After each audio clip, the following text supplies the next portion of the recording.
the son of David, king of Israel, to know wisdom and instruction, to perceive the words of understanding, to receive the instruction of wisdom, justice, and judgment, and equity, to give subtlety to the simple, to the young man knowledge and discretion. A wise man will hear and will increase learning, and a man of understanding shall attain unto wise counsels, to understand a proverb and the interpretation, the words of the wise and their dark sayings. The fear of the Lord is the beginning of knowledge, but fools despise wisdom and instruction. My son, hear the instruction of thy father, and forsake not the law of thy mother, for they shall be an ornament of grace unto thy head, and chains about thy neck. My son, if sinners entice thee, consent thou not. If they say, Come with us, let us lay wait for blood, let us lurk privily for the innocent without cause, let us swallow them up alive as the grave, and whole as those that go down into the pit, we shall find all precious substance, we shall fill our houses with spoil. Cast in thy lot among us, let us all have one purse. My son, walk not thou in the way with them, refrain thy foot from their path. For their feet run to evil, and make haste to shed blood. Surely in vain the net is spread in the sight of any bird, and they lay wait for their own blood, they lurk privily for their own lives. So are the ways of every one that is greedy of gain, which taketh away the life of the owners thereof. Wisdom crieth without, she uttereth her voice in the streets. She crieth in the chief place of concourse, in the openings of the gates. In the city she uttereth her words, saying, How long, ye simple ones, will ye love simplicity, and the scorners delight in their scorning, and fools hate knowledge? Turn you at my reproof. Behold, I will pour out my spirit unto you. I will make known my words unto you. Because I have called, and ye refused, I have stretched out my hand, and no man regarded, but ye have set at naught all my counsel, and would none of my reproof. I also will laugh at your calamity. I will mock when your fear cometh. When your fear cometh as desolation, and your destruction cometh as a whirlwind, when distress and anguish cometh upon you. Then shall they call upon me, but I will not answer. They shall seek me early, but they shall not find me. For that they hated knowledge, and did not choose the fear of the Lord. They would none of my counsel, they despised all my reproof. Therefore shall they eat of the fruit of their own way, and be filled with their own devices. For the turning away of the simple shall slay them, and the prosperity of fools shall destroy them. But whoso hearkeneth unto me shall dwell safely, and shall be quiet from fear of evil. Chapter 2. My son, if thou wilt receive my words, and hide my commandments with thee, so that thou incline thine ear unto wisdom, and apply thine heart to understanding, yea, if thou criest after knowledge, and liftest up thy voice for understanding, if thou seekest her as silver, and searchest for her as for hid treasures, then shalt thou understand the fear of the Lord, and find the knowledge of God. For the Lord giveth wisdom. Out of his mouth cometh knowledge and understanding. He layeth up sound wisdom for the righteous. He is a buckler to them that walk uprightly. He keepeth the paths of judgment, and preserveth the way of his saints. Then shalt thou understand righteousness, and judgment, and equity, yea, every good path.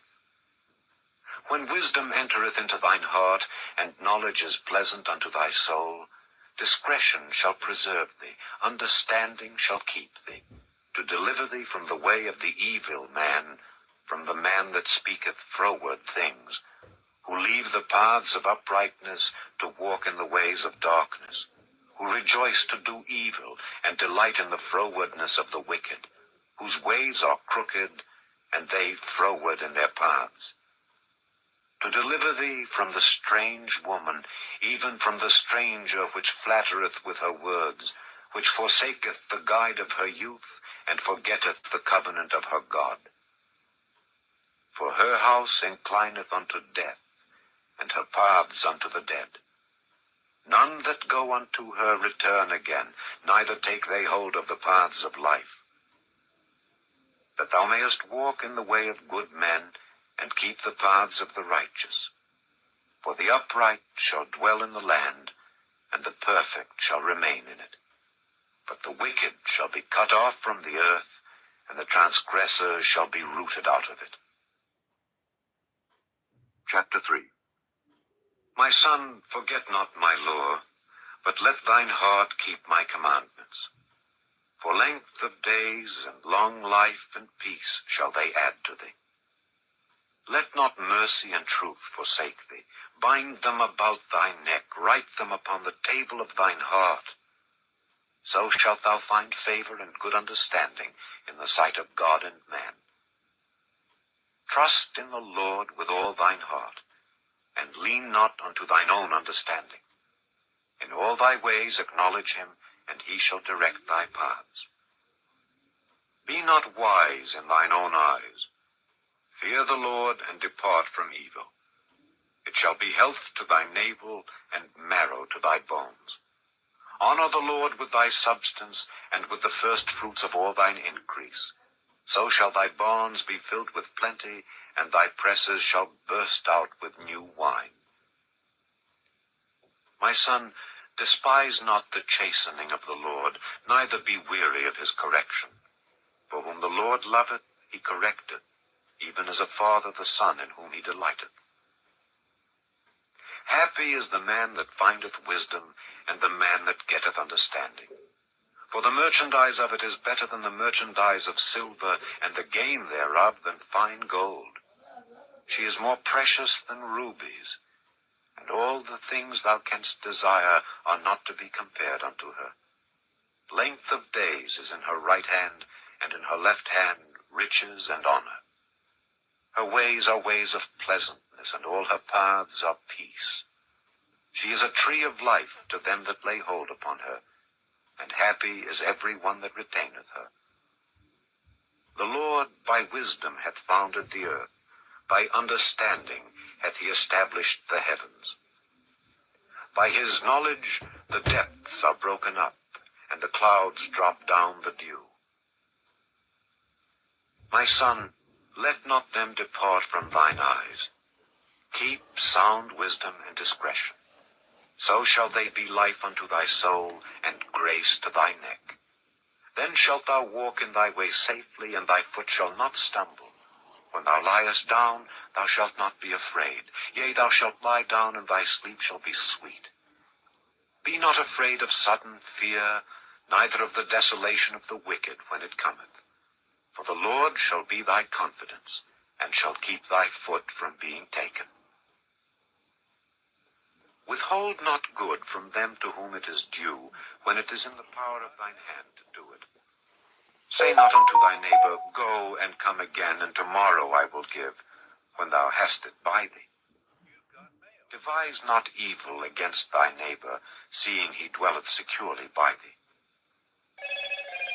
Strive not with a man without cause, if he have done thee no harm. Envy thou not the oppressor, and choose none of his ways, for the froward is abomination to the Lord, but his secret is with the righteous. The curse of the Lord is in the house of the wicked, but he blesseth the habitation of the just.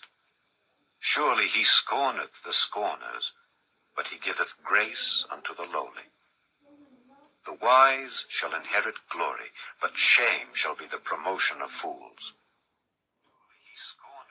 Chapter 4. Hear, ye children, the instruction of a father, and attend to no understanding. For I give you good doctrine, forsake ye not my law. For I was my father's son, tender and only beloved in the sight of my mother. He taught me also, and said unto me, Let thine heart retain my words, keep my commandments, and live. Get wisdom, get understanding.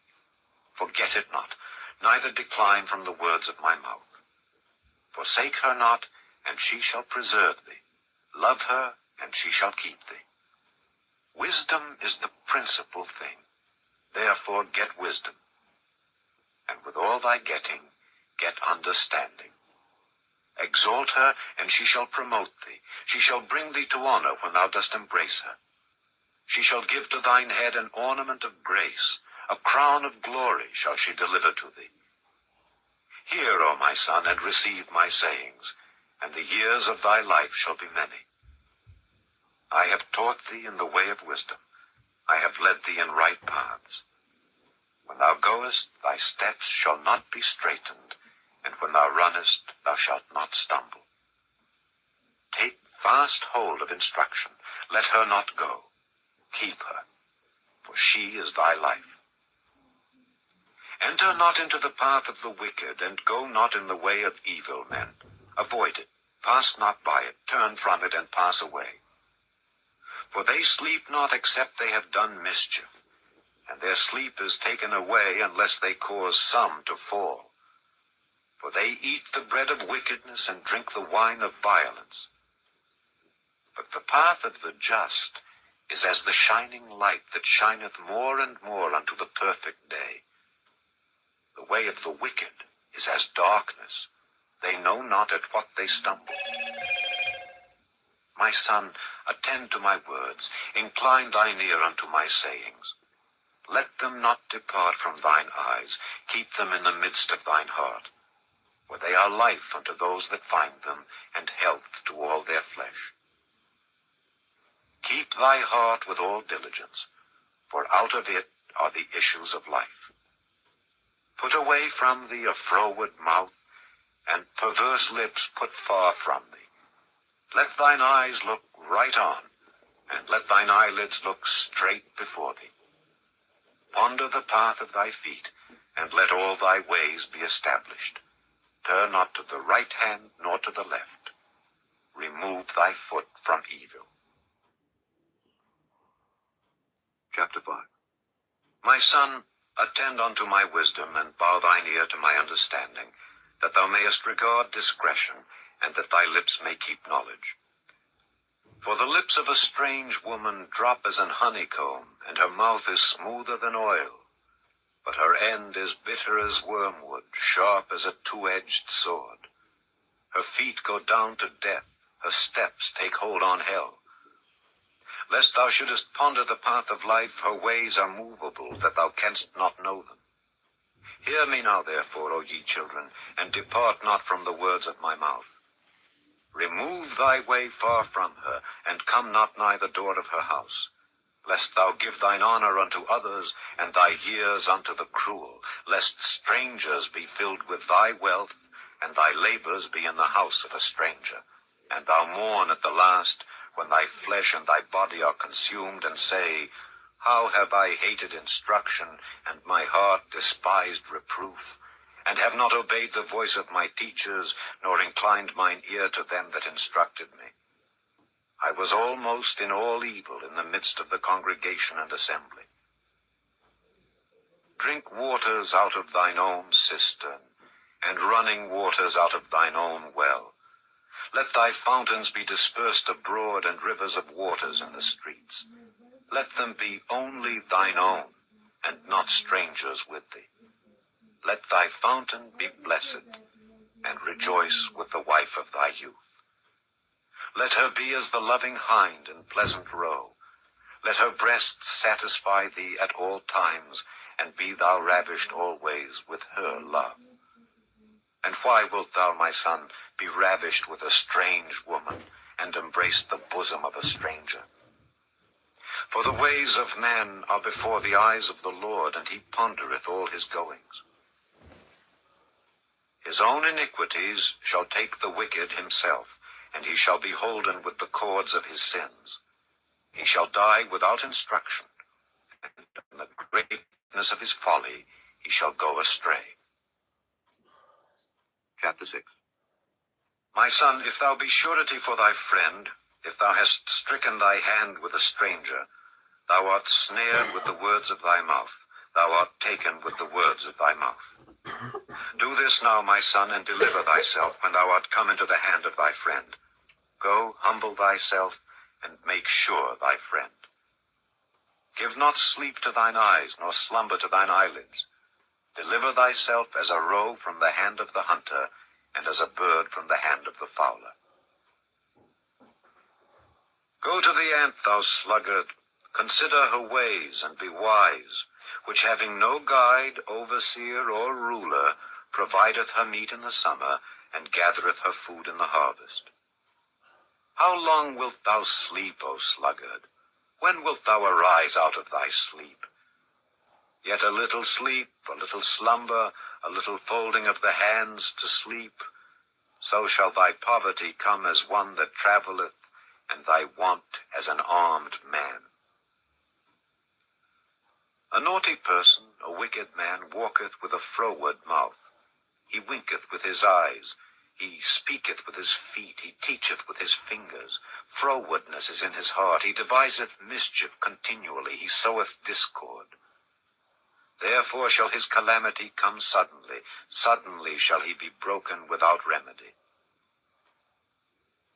These 6 things doth the Lord hate, yea, 7 are an abomination unto him: a proud look, a lying tongue, and hands that shed innocent blood, an heart that deviseth wicked imaginations, feet that be swift in running to mischief, a false witness that speaketh lies, and he that soweth discord among brethren. My son, keep thy father's commandment, and forsake not the law of thy mother. Bind them continually upon thine heart, and tie them about thy neck. When thou goest, it shall lead thee. When thou sleepest, it shall keep thee. And when thou awakest, it shall talk with thee. For the commandment is a lamp, and the law is light, and reproofs of instruction are the way of life, to keep thee from the evil woman, from the flattery of the tongue of a strange woman. Lust not after her beauty in thine heart, neither let her take thee with her eyelids. For by means of a whorish woman a man is brought to a piece of bread, and the adulteress will hunt for the precious life. Can a man take fire in his bosom, and his clothes not be burned? Can one go upon hot coals, and his feet not be burned? So he that goeth in to his neighbor's wife, whosoever toucheth her, shall not be innocent. Men do not despise a thief if he steal to satisfy his soul when he is hungry. But if he be found, he shall restore 7-fold. He shall give all the substance of his house. But whoso committeth adultery with a woman lacketh understanding. He that doeth it destroyeth his own soul. A wound and dishonor shall he get, and his reproach shall not be wiped away. For jealousy is the rage of a man. Therefore he will not spare in the day of vengeance. He will not regard any ransom, neither will he rest content, though thou givest many gifts. Chapter 7. My son, keep my words, and lay up my commandments with thee. Keep my commandments, and live, and my law as the apple of thine eye. Bind them upon thy fingers, write them upon the table of thine heart. Say unto wisdom, Thou art my sister, and call understanding thy kinswoman, that they may keep thee from the strange woman, from the stranger which flattereth with her words. For at the window of my house I looked through my casement, and beheld among the simple ones.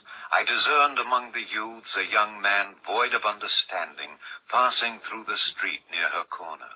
And he went the way to her house in the twilight, in the evening, in the black and dark night. And behold, there met him a woman with the attire of an harlot, and subtle of heart. She is loud and stubborn, her feet abide not in her house. Now is she without, now in the streets, and lieth in wait at every corner. So she caught him and kissed him, and with an impudent face said unto him, I have peace offerings with me. This day have I paid my vows. Therefore came I forth to meet thee, diligently to seek thy face, and I have found thee. I have decked my bed with coverings of tapestry, with carved works, with fine linen of Egypt. I have perfumed my bed with myrrh, aloes, and cinnamon. Come, let us take our fill of love until the morning. Let us solace ourselves with loves. For the goodman is not at home. He has gone a long journey. He hath taken a bag of money with him, and will come home at the day appointed. With her much fair speech, she caused him to yield. With the flattering of her lips, she forced him. He goeth after her straightway, as an ox goeth to the slaughter, or as a fool to the correction of the stocks, till a dart strike through his liver, as a bird hasteth to the snare, and knoweth not that it is for his life. Hearken unto me now, therefore, O ye children, and attend to the words of my mouth. Let not thine heart decline to her ways, go not astray in her paths. For she hath cast down many wounded, yea, many strong men have been slain by her. Her house is the way to hell, going down to the chambers of death. Chapter 8. Doth not wisdom cry, and understanding put forth her voice? She standeth in the top of high places, by the way, in the places of the paths. She crieth at the gates, at the entry of the city, at the coming in at the doors. Unto you, O men, I call, and my voice is to the sons of man. O ye simple, understand wisdom, and ye fools, be ye of an understanding heart. Hear, for I will speak of excellent things, and the opening of my lips shall be right things. For my mouth shall speak truth, and wickedness is an abomination to my lips. All the words of my mouth are in righteousness. There is nothing froward or perverse in them. They are all plain to him that understandeth, and right to them that find knowledge. Receive my instruction, and not silver, and knowledge rather than choice gold. For wisdom is better than rubies, and all the things that may be desired are not to be compared to it. I, wisdom, dwell with prudence, and find out knowledge of witty inventions. The fear of the Lord is to hate evil. Pride and arrogancy, and the evil way, and the froward mouth do I hate. Counsel is mine, and sound wisdom. I am understanding, I have strength. By me kings reign, and princes decree justice. By me princes rule, and nobles, even all the judges of the earth. I love them that love me, and those that seek me early shall find me. Riches and honor are with me, yea, durable riches and righteousness. My fruit is better than gold, yea, than fine gold, and my revenue than choice silver. I lead in the way of righteousness, in the midst of the paths of judgment, that I may cause those that love me to inherit substance, and I will fill their treasures. The Lord possessed me in the beginning of his way, before his works of old. I was set up from everlasting, from the beginning, or ever the earth was. When there were no depths, I was brought forth, when there were no fountains abounding with water. Before the mountains were settled, before the hills was I brought forth, while as yet he had not made the earth, nor the fields, nor the highest part of the dust of the world. When he prepared the heavens, I was there.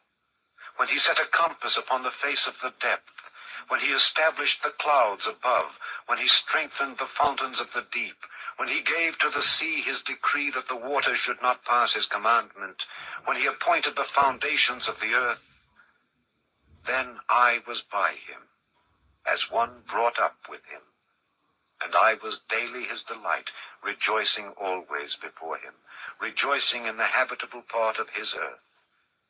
And my delights were with the sons of men.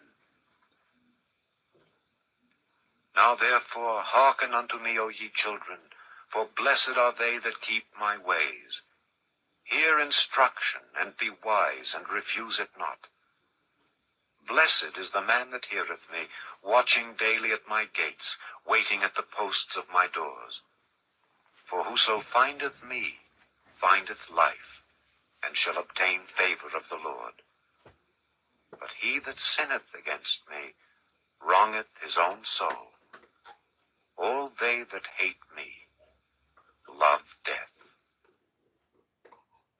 Chapter 9. Wisdom hath builded her house. She hath hewn out her 7 pillars. She hath killed her beasts. She hath mingled her wine. She hath also furnished her table. She hath sent forth her maidens. She crieth upon the highest places of the city, Whoso is simple, let him turn in hither.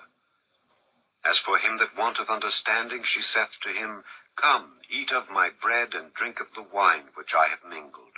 Forsake the foolish, and live, and go in the way of understanding. He that reproveth a scorner getteth to himself shame, and he that rebuketh a wicked man getteth himself a blot.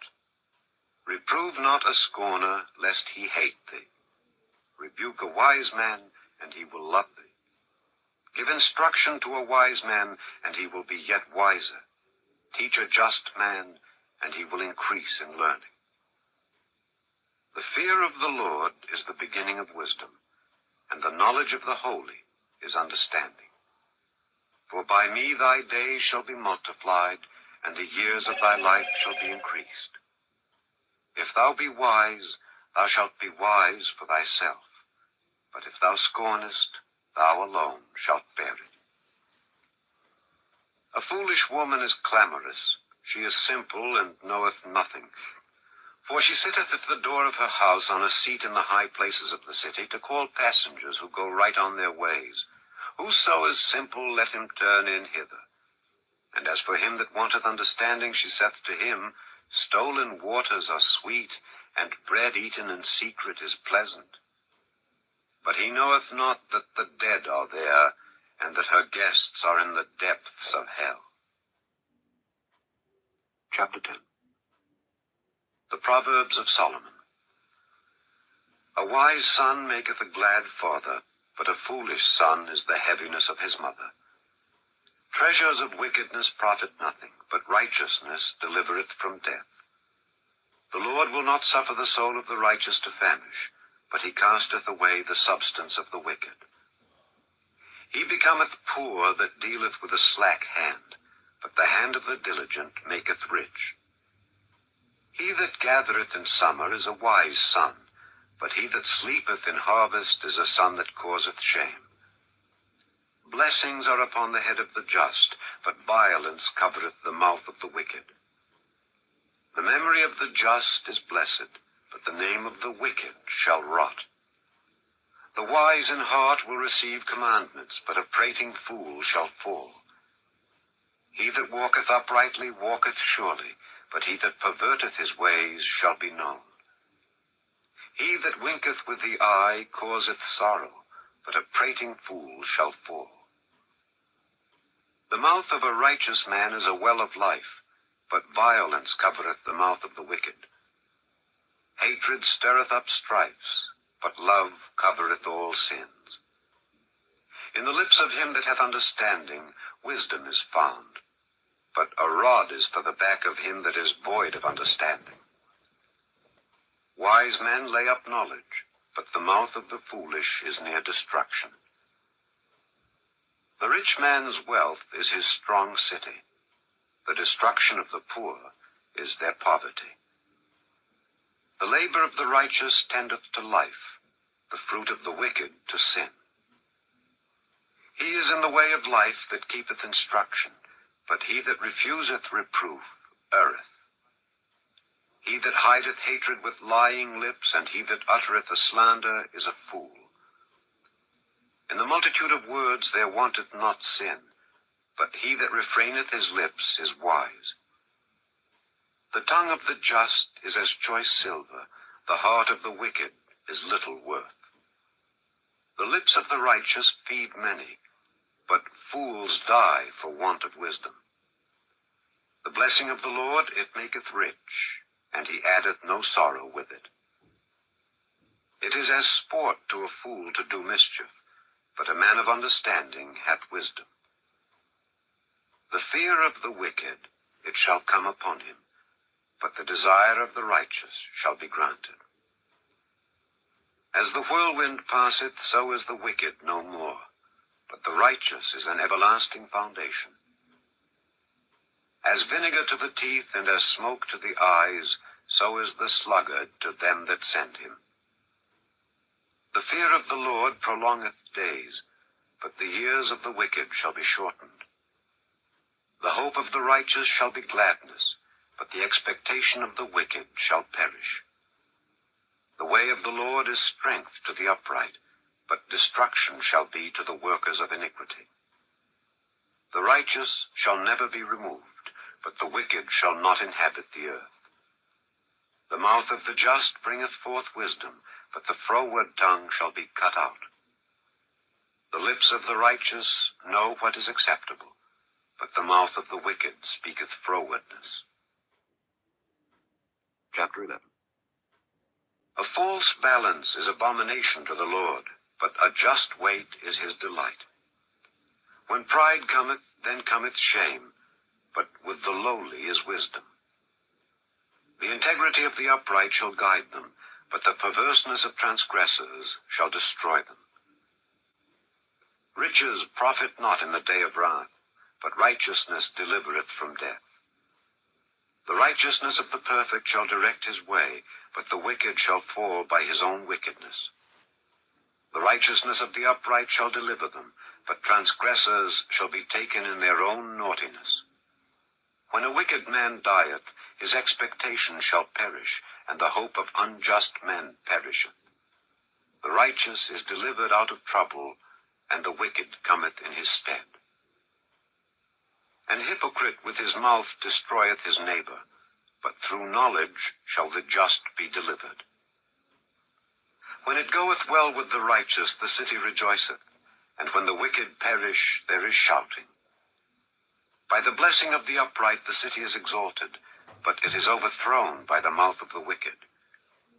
He that is void of wisdom despiseth his neighbor, but a man of understanding holdeth his peace. A talebearer revealeth secrets, but he that is of a faithful spirit concealeth the matter. Where no counsel is, the people fall, but in the multitude of counselors there is safety. He that is surety for a stranger shall smart for it, and he that hateth suretyship is sure. A gracious woman retaineth honor, and strong men retain riches. The merciful man doeth good to his own soul, but he that is cruel troubleth his own flesh. The wicked worketh a deceitful work, but to him that soweth righteousness shall be a sure reward. As righteousness tendeth to life, so he that pursueth evil pursueth it to his own death. They that are of a froward heart are abomination to the Lord, but such as are upright in their way are his delight. Though hand join in hand, the wicked shall not be unpunished, but the seed of the righteous shall be delivered. As a jewel of gold in a swine's snout, so is a fair woman which is without discretion. The desire of the righteous is only good, but the expectation of the wicked is wrath. There is that scattereth and yet increaseth, and there is that withholdeth more than is meet, but it tendeth to poverty. The liberal soul shall be made fat, and he that watereth shall be watered also himself. He that withholdeth corn, the people shall curse him, but blessing shall be upon the head of him that selleth it. He that diligently seeketh good procureth favor, but he that seeketh mischief, it shall come unto him. He that trusteth in his riches shall fall, but the righteous shall flourish as a branch. He that troubleth his own house shall inherit the wind, and the fool shall be servant to the wise of heart. The fruit of the righteous is a tree of life, and he that winneth souls is wise. Behold, the righteous shall be recompensed in the earth, much more the wicked and the sinner. Chapter 12. Whoso loveth instruction loveth knowledge, but he that hateth reproof is brutish. A good man obtaineth favor of the Lord, but a man of wicked devices will he condemn. A man shall not be established by wickedness, but the root of the righteous shall not be moved. A virtuous woman is a crown to her husband, but she that maketh ashamed is as rottenness in his bones. The thoughts of the righteous are right, but the counsels of the wicked are deceit. The words of the wicked are to lie in wait for blood, but the mouth of the upright shall deliver them. The wicked are overthrown and are not, but the house of the righteous shall stand. A man shall be commended according to his wisdom, but he that is of a perverse heart shall be despised. He that is despised and hath a servant is better than he that honoureth himself and lacketh bread. A righteous man regardeth the life of his beast, but the tender mercies of the wicked are cruel. He that tilleth his land shall be satisfied with bread, but he that followeth vain persons is void of understanding. The wicked desireth the net of evil men, but the root of the righteous yieldeth fruit. The wicked is snared by the transgression of his lips, but the just shall come out of trouble. A man shall be satisfied with good by the fruit of his mouth, and the recompense of a man's hands shall be rendered unto him. The way of a fool is right in his own eyes, but he that hearkeneth unto counsel is wise. A fool's wrath is presently known, but a prudent man covereth shame. He that speaketh truth showeth forth righteousness, but a false witness deceit. There is that speaketh like the piercings of a sword, but the tongue of the wise is health.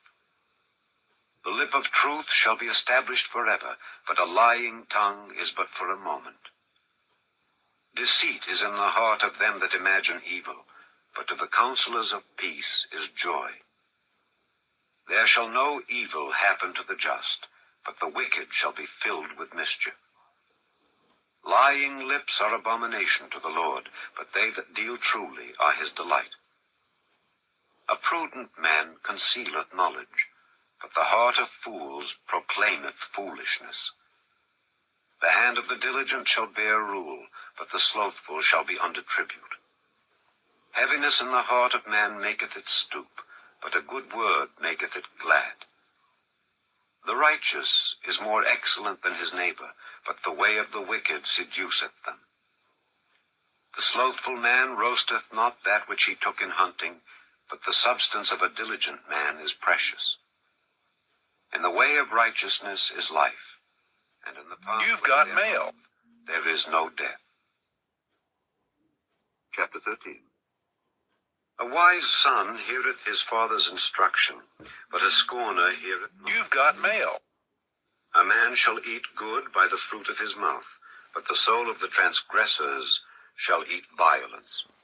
He that keepeth his mouth keepeth his life, but he that openeth wide his lips shall have destruction. The soul of the sluggard desireth and hath nothing, but the soul of the diligent shall be made fat. A righteous man hateth lying, but a wicked man is loathsome and cometh to shame. Righteousness keepeth him that is upright in the way, but wickedness overthroweth the sinner. There is that maketh himself rich, yet hath nothing. There is that maketh himself poor, yet hath great riches. The ransom of a man's life are his riches, but the poor heareth not rebuke. The light of the righteous rejoiceth, but the lamp of the wicked shall be put out. Only by pride cometh contention, but with the well-advised is wisdom. Wealth gotten by vanity shall be diminished, but he that gathereth by labor shall increase. Hope deferred maketh the heart sick, but when the desire cometh, it is a tree of life. Whoso despiseth the word shall be destroyed, but he that feareth the commandment shall be rewarded. The law of the wise is a fountain of life to depart from the snares of death. Good understanding giveth favor, but the way of transgressors is hard. Every prudent man dealeth with knowledge, but a fool layeth open his folly. A wicked messenger falleth into mischief, but a faithful ambassador is health. Poverty and shame shall be to him that refuseth instruction, but he that regardeth reproof shall be honored. The desire accomplished is sweet to the soul, but it is abomination to fools to depart from evil. He that walketh with wise men shall be wise, but a companion of fools shall be destroyed. Evil pursueth sinners, but to the righteous good shall be repaid. A good man leaveth an inheritance to his children's children, and the wealth of the sinner is laid up for the just. Much food is in the tillage of the poor, but there is that is destroyed for want of judgment. He that spareth his rod hateth his son, but he that loveth him chasteneth him betimes. The righteous eateth to the satisfying of his soul, but the belly of the wicked shall want. Chapter 14. Every wise woman buildeth her house, but the foolish plucketh it down with her hands. He that walketh in his uprightness feareth the Lord, but he that is perverse in his ways despiseth him. In the mouth of the foolish is a rod of pride, but the lips of the wise shall preserve them. Where no oxen are, the crib is clean, but much increase is by the strength of the ox. A faithful witness will not lie, but a false witness will utter lies. A scorner seeketh wisdom, and findeth it not, but knowledge is easy unto him that understandeth. Go from the presence of a foolish man when thou perceivest not in him the lips of knowledge. The wisdom of the prudent is to understand his way, but the folly of fools is deceit. Fools make a mock at sin, but among the righteous there is favor. The heart knoweth his own bitterness, and a stranger doth not intermeddle with his joy. The house of the wicked shall be overthrown, but the tabernacle of the upright shall flourish. There is a way which seemeth right unto a man, but the end thereof are the ways of death. Even in laughter the heart is sorrowful, and the end of that mirth is heaviness. The backslider in heart shall be filled with his own ways, and a good man shall be satisfied from himself. The simple believeth every word, but the prudent man looketh well to his going. A wise man feareth and departeth from evil, but the fool rageth and is confident. He that is soon angry dealeth foolishly, and a man of wicked devices is hated. The simple inherit folly, but the prudent are crowned with knowledge. The evil bow before the good, and the wicked at the gates of the righteous. The poor is hated even of his own neighbor, but the rich hath many friends. He that despiseth his neighbor sinneth, but he that hath mercy on the poor, happy is he. Do they not err that devise evil? But mercy and truth shall be to them that devise good. In all labor there is profit, but the talk of the lips tendeth only to penury. The crown of the wise is their riches, but the foolishness of fools is folly. A true witness delivereth souls, but a deceitful witness speaketh lies. In the fear of the Lord is strong confidence, and his children shall have a place of refuge. The fear of the Lord is a fountain of life to depart from the snares of death. In the multitude of people is the king's honor, but in the want of people is the destruction of the prince. He that is slow to wrath is of great understanding, but he that is hasty of spirit exalteth folly. A sound heart is the life of the flesh, but envy the rottenness of the bones. He that oppresseth the poor reproacheth his Maker, but he that honoureth him hath mercy on the poor. The wicked is driven away in his wickedness, but the righteous hath hope in his death. Wisdom resteth in the heart of him that hath understanding, but that which is in the midst of fools is made known. Righteousness exalteth a nation, but sin is a reproach to any people. The king's favor is toward a wise servant, but his wrath is against him that causeth shame. Chapter 15. A soft answer turneth away wrath, but grievous words stir up anger.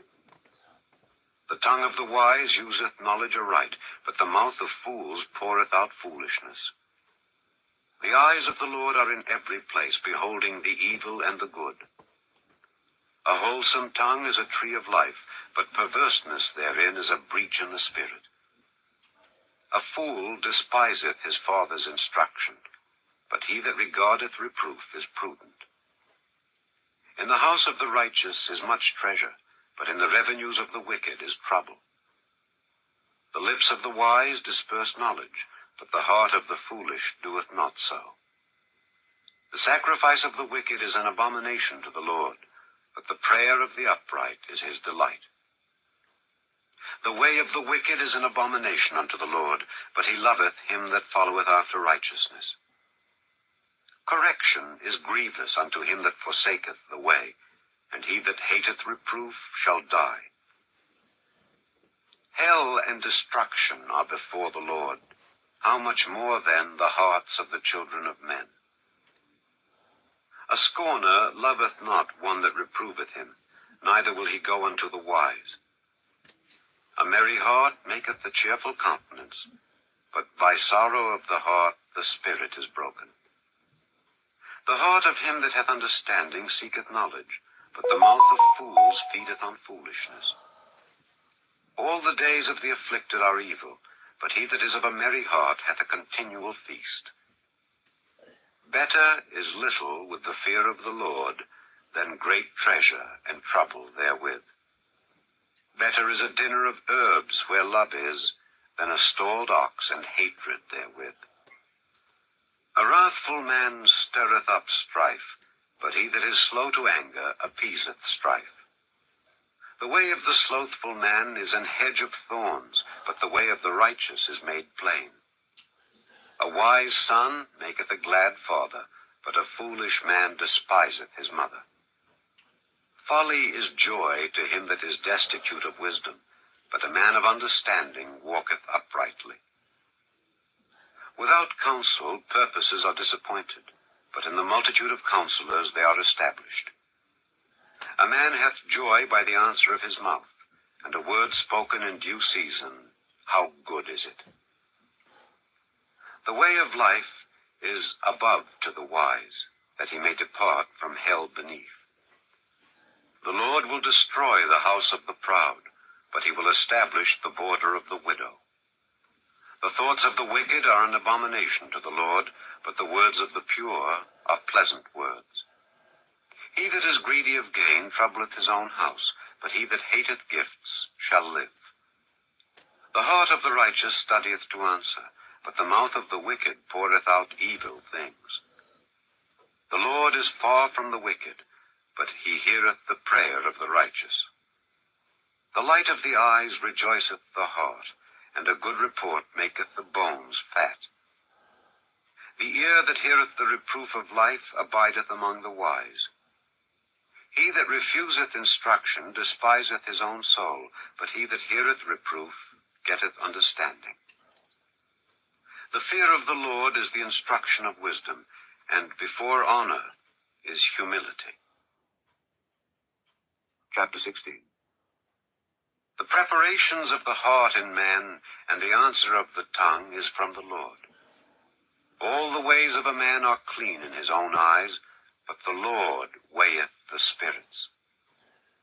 Commit thy works unto the Lord, and thy thoughts shall be established. The Lord hath made all things for himself, yea, even the wicked for the day of evil. Every one that is proud in heart is an abomination to the Lord. Though hand join in hand, he shall not be unpunished. By mercy and truth iniquity is purged, and by the fear of the Lord men depart from evil. When a man's ways please the Lord, he maketh even his enemies to be at peace with him. Better is a little with righteousness than great revenues without right. A man's heart deviseth his way, but the Lord directeth his steps. A divine sentence is in the lips of the king. His mouth transgresseth not in judgment. A just weight and balance are the Lord's. All the weights of the bag are his work. It is an abomination to kings to commit wickedness, for the throne is established by righteousness. Righteous lips are the delight of kings, and they love him that speaketh right. The wrath of a king is as messengers of death, but a wise man will pacify it.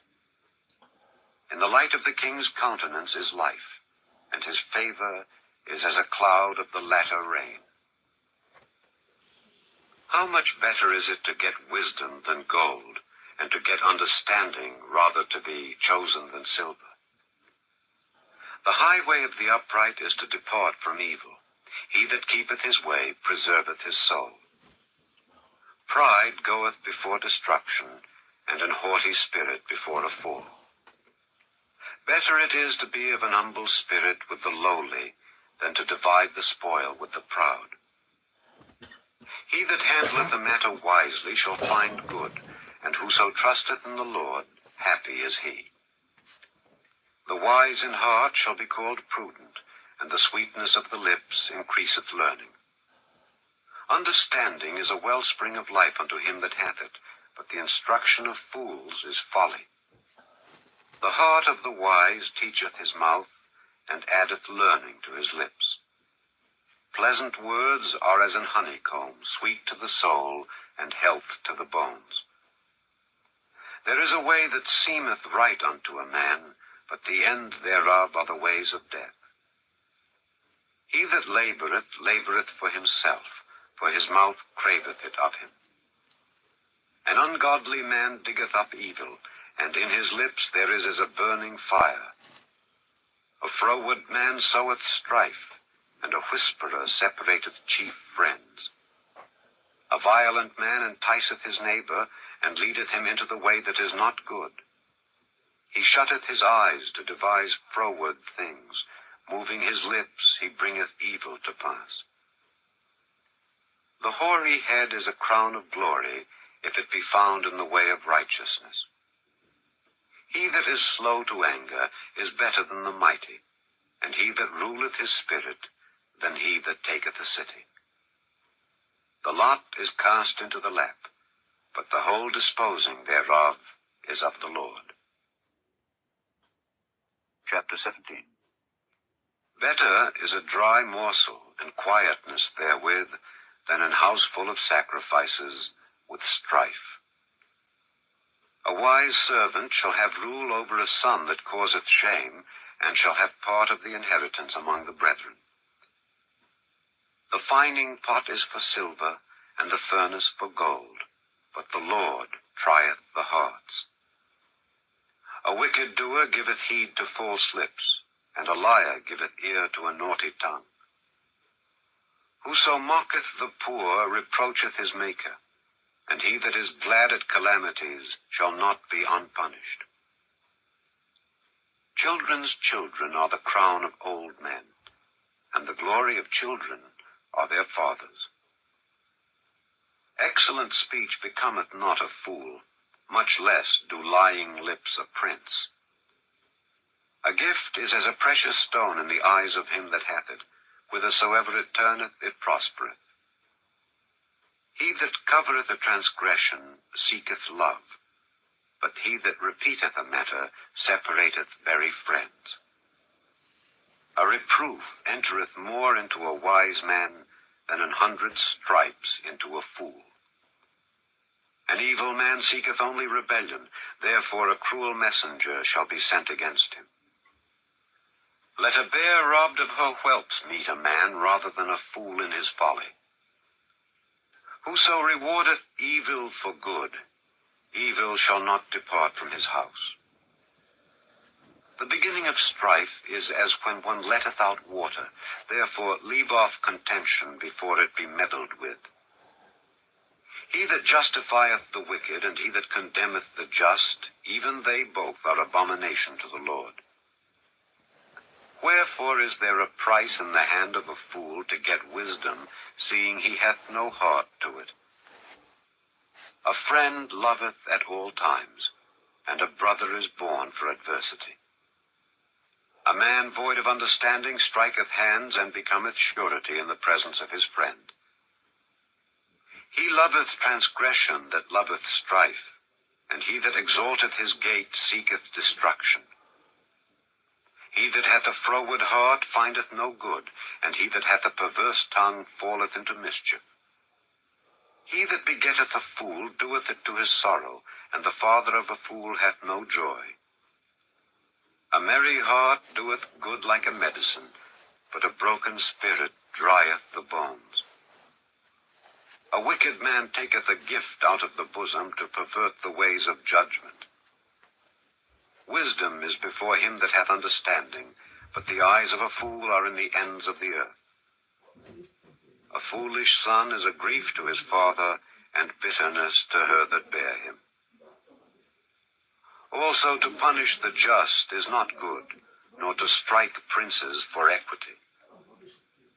He that hath knowledge spareth his words, and a man of understanding is of an excellent spirit. Even a fool, when he holdeth his peace, is counted wise, and he that shutteth his lips is esteemed a man of understanding. Chapter 18. Through desire a man, having separated himself, seeketh and intermeddleth with all wisdom. A fool hath no delight in understanding, but that his heart may discover itself. When the wicked cometh, then cometh also contempt, and with ignominy reproach. The words of a man's mouth are as deep waters, and the wellspring of wisdom as a flowing brook. It is not good to accept the person of the wicked, to overthrow the righteous in judgment. A fool's lips enter into contention, and his mouth calleth for strokes. A fool's mouth is his destruction, and his lips are the snare of his soul. The words of a talebearer are as wounds, and they go down into the innermost parts of the belly. He also that is slothful in his work is brother to him that is a great waster. The name of the Lord is a strong tower. The righteous runneth into it and is safe. The rich man's wealth is his strong city, and as an high wall in his own conceit. Before destruction the heart of man is haughty, and before honor is humility. He that answereth a matter before he heareth it, it is folly and shame unto him. The spirit of a man will sustain his infirmity, but a wounded spirit who can bear? The heart of the prudent getteth knowledge, and the ear of the wise seeketh knowledge. A man's gift maketh room for him, and bringeth him before great men. He that is first in his own cause seemeth just, but his neighbor cometh and searcheth him. The lot causeth contentions to cease, and parteth between the mighty. A brother offended is harder to be won than a strong city, and their contentions are like the bars of a castle. A man's belly shall be satisfied with the fruit of his mouth, and with the increase of his lips shall he be filled. Death and life are in the power of the tongue, and they that love it shall eat the fruit thereof.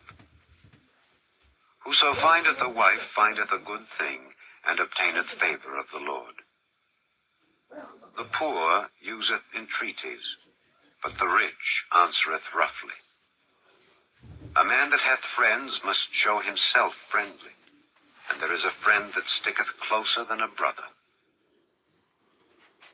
Chapter 19.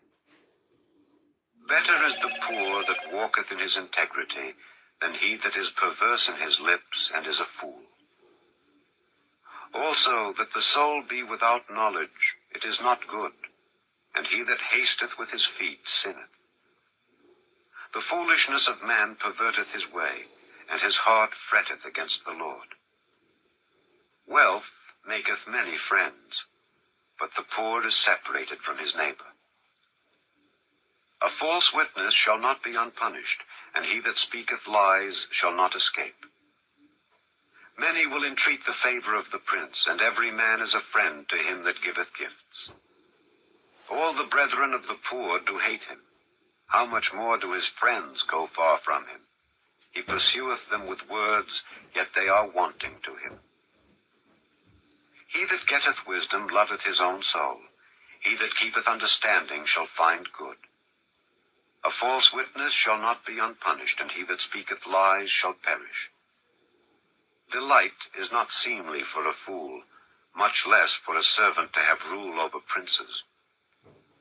The discretion of a man deferreth his anger, and it is his glory to pass over a transgression. The king's wrath is as the roaring of a lion, but his favor is as dew upon the grass. A foolish son is the calamity of his father, and the contentions of a wife are a continual dropping. House and riches are the inheritance of fathers, and a prudent wife is from the Lord. Slothfulness casteth into a deep sleep, and an idle soul shall suffer hunger.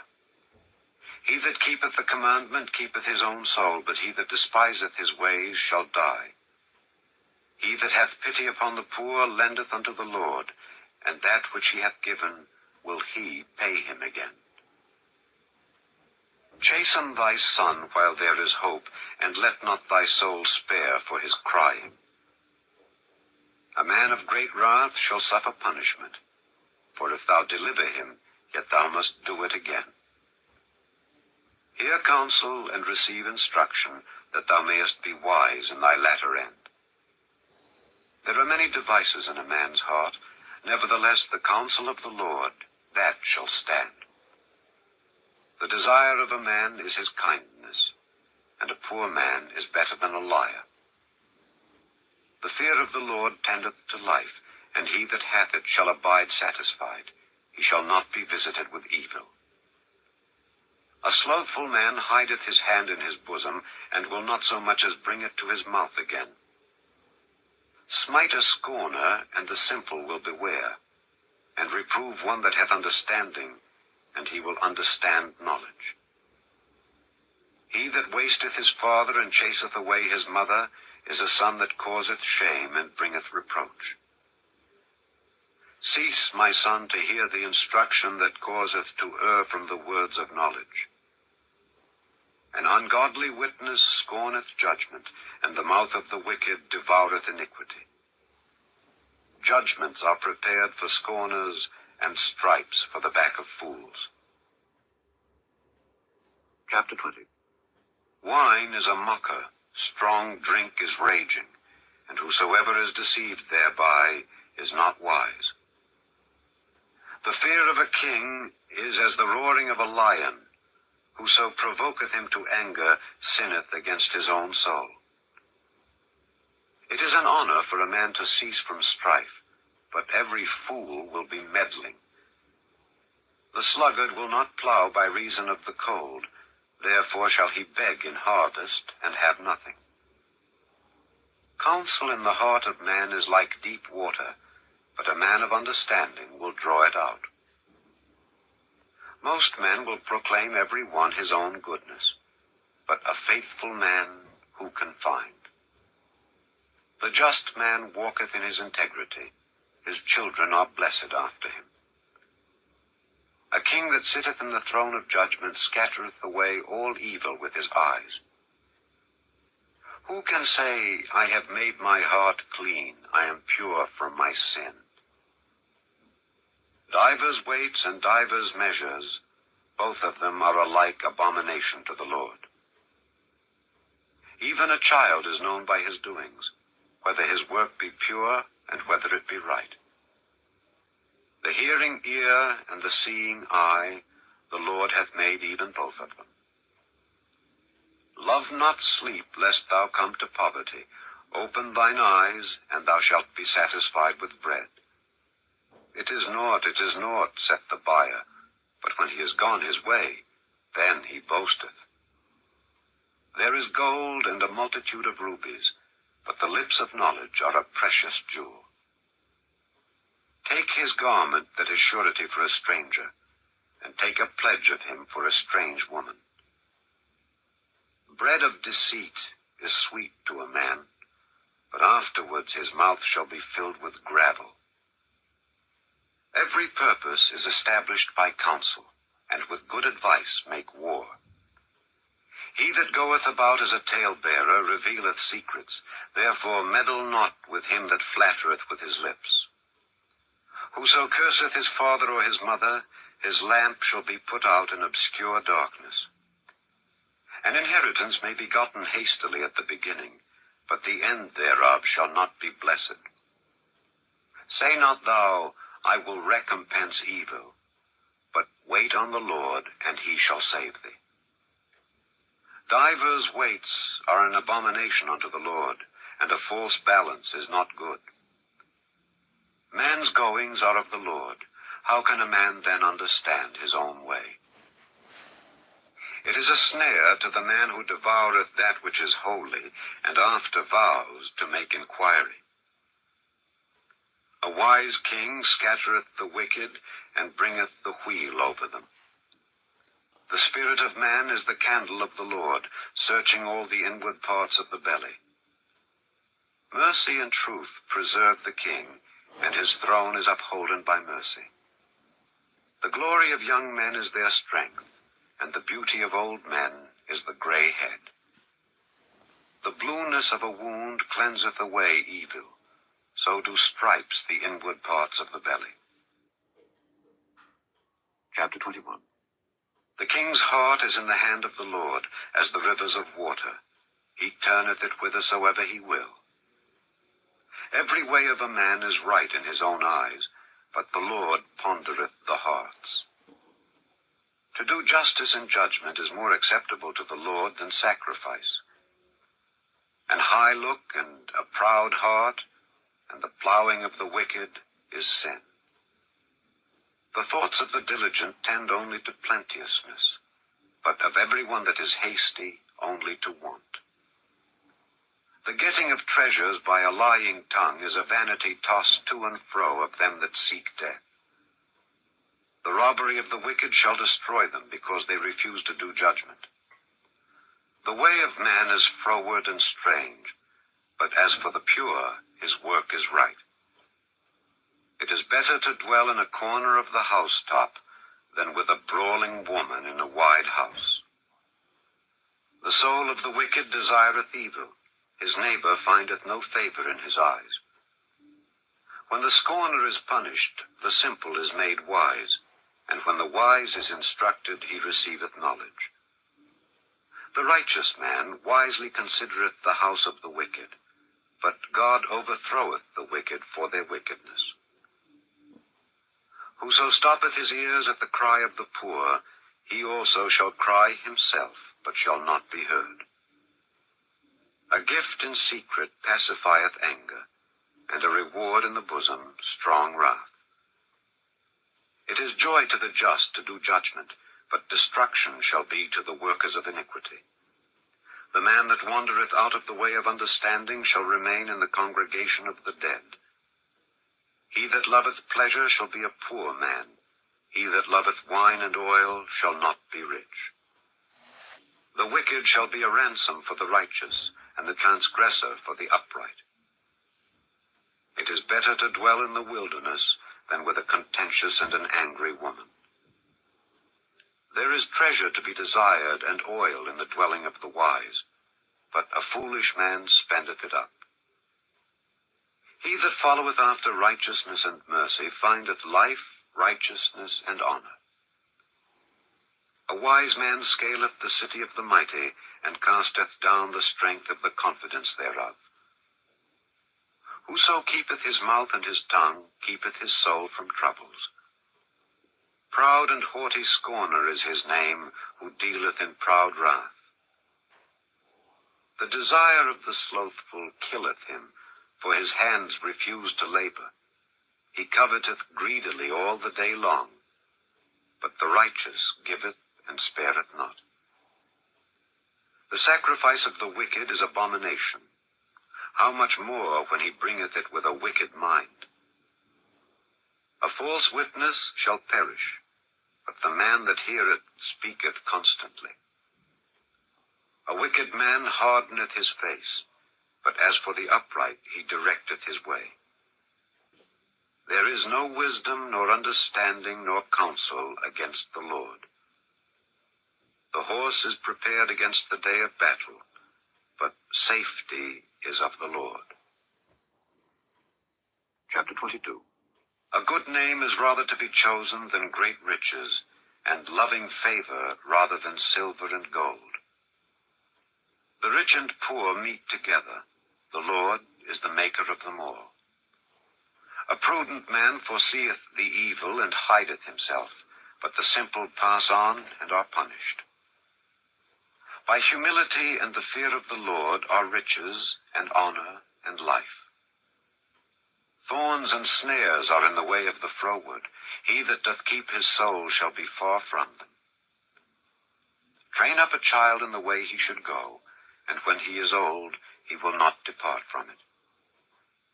The rich ruleth over the poor, and the borrower is servant to the lender. He that soweth iniquity shall reap vanity, and the rod of his anger shall fail. He that hath a bountiful eye shall be blessed, for he giveth of his bread to the poor. Cast out the scorner, and contention shall go out. Yea, strife and reproach shall cease. He that loveth pureness of heart, for the grace of his lips the king shall be his friend. The eyes of the Lord preserve knowledge, and he overthroweth the words of the transgressor.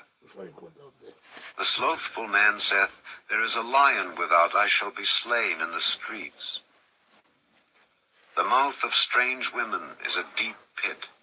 He that is abhorred of the Lord shall fall therein. Foolishness is bound in the heart of a child, but the rod of correction shall drive it far from him. He that oppresseth the poor to increase his riches, and he that giveth to the rich, shall surely come to want. Bow down thine ear, and hear the words of the wise, and apply thine heart unto my knowledge. For it is a pleasant thing if thou keep them within thee, they shall withal be fitted in thy lips. That thy trust may be in the Lord, I have made known to thee this day, even to thee. Have not I written to thee excellent things and counsels and knowledge, that I might make thee know the certainty of the words of truth, that thou mightest answer the words of truth to them that send unto thee? Rob not the poor because he is poor, neither oppress the afflicted in the gate. For the Lord will plead their cause, and spoil the soul of those that spoiled them. Make no friendship with an angry man, and with a furious man thou shalt not go, lest thou learn his ways, and get a snare to thy soul. Be not thou one of them that strike hands, or of them that are sureties for debts. If thou hast nothing to pay, why should he take away thy bed from under thee? Remove not the ancient landmark which thy fathers have set. Seest thou a man diligent in his business? He shall stand before kings. He shall not stand before mean men. Chapter 23. When thou sittest to eat with a ruler, consider diligently what is before thee, and put a knife to thy throat if thou be a man given to appetite. Be not desirous of his dainties, for they are deceitful meat. Labor not to be rich. Cease from thine own wisdom. Wilt thou set thine eyes upon that which is not? For riches certainly make themselves wings. They fly away as an eagle toward heaven. Eat thou not the bread of him that hath an evil eye, neither desire thou his dainty meats. For as he thinketh in his heart, so is he. Eat and drink, saith he to thee, but his heart is not with thee. The morsel which thou hast eaten shalt thou vomit up, and lose thy sweet words. Speak not in the ears of a fool, for he will despise the wisdom of thy words. Remove not the old landmark, and enter not into the fields of the fatherless. For their Redeemer is mighty, he shall plead their cause with thee. Apply thine heart unto instruction, and thine ears to the words of knowledge. Withhold not correction from the child, for if thou beatest him with the rod, he shall not die. Thou shalt beat him with the rod, and shalt deliver his soul from hell. My son, if thine heart be wise, my heart shall rejoice, even mine. Yea, my reins shall rejoice when thy lips speak right things. Let not thine heart envy sinners, but be thou in the fear of the Lord all the day long. For surely there is an end, and thine expectation shall not be cut off. Hear thou, my son, and be wise, and guide thine heart in the way. Be not among wine-bibbers, among riotous eaters of flesh. For the drunkard and the glutton shall come to poverty, and drowsiness shall clothe a man with rags. Hearken unto thy father that begat thee, and despise not thy mother when she is old. Buy the truth, and sell it not, also wisdom, and instruction, and understanding. The father of the righteous shall greatly rejoice, and he that begetteth a wise child shall have joy at him. Thy father and thy mother shall be glad, and she that bare thee shall rejoice. My son, give me thine heart, and let thine eyes observe my ways. For a whore is a deep ditch, and a strange woman is a narrow pit. She also lieth in wait as for a prey, and increaseth the transgressors among men. Who hath woe? Who hath sorrow? Who hath contentions? Who hath babbling? Who hath wounds without cause? Who hath redness of eyes? They that tarry long at the wine, they that go to seek mixed wine. Look not thou upon the wine when it is red, when it giveth his color in the cup, when it moveth itself aright. At the last it biteth like a serpent, and stingeth like an adder. Thine eyes shall behold strange women, and thine heart shall utter perverse things.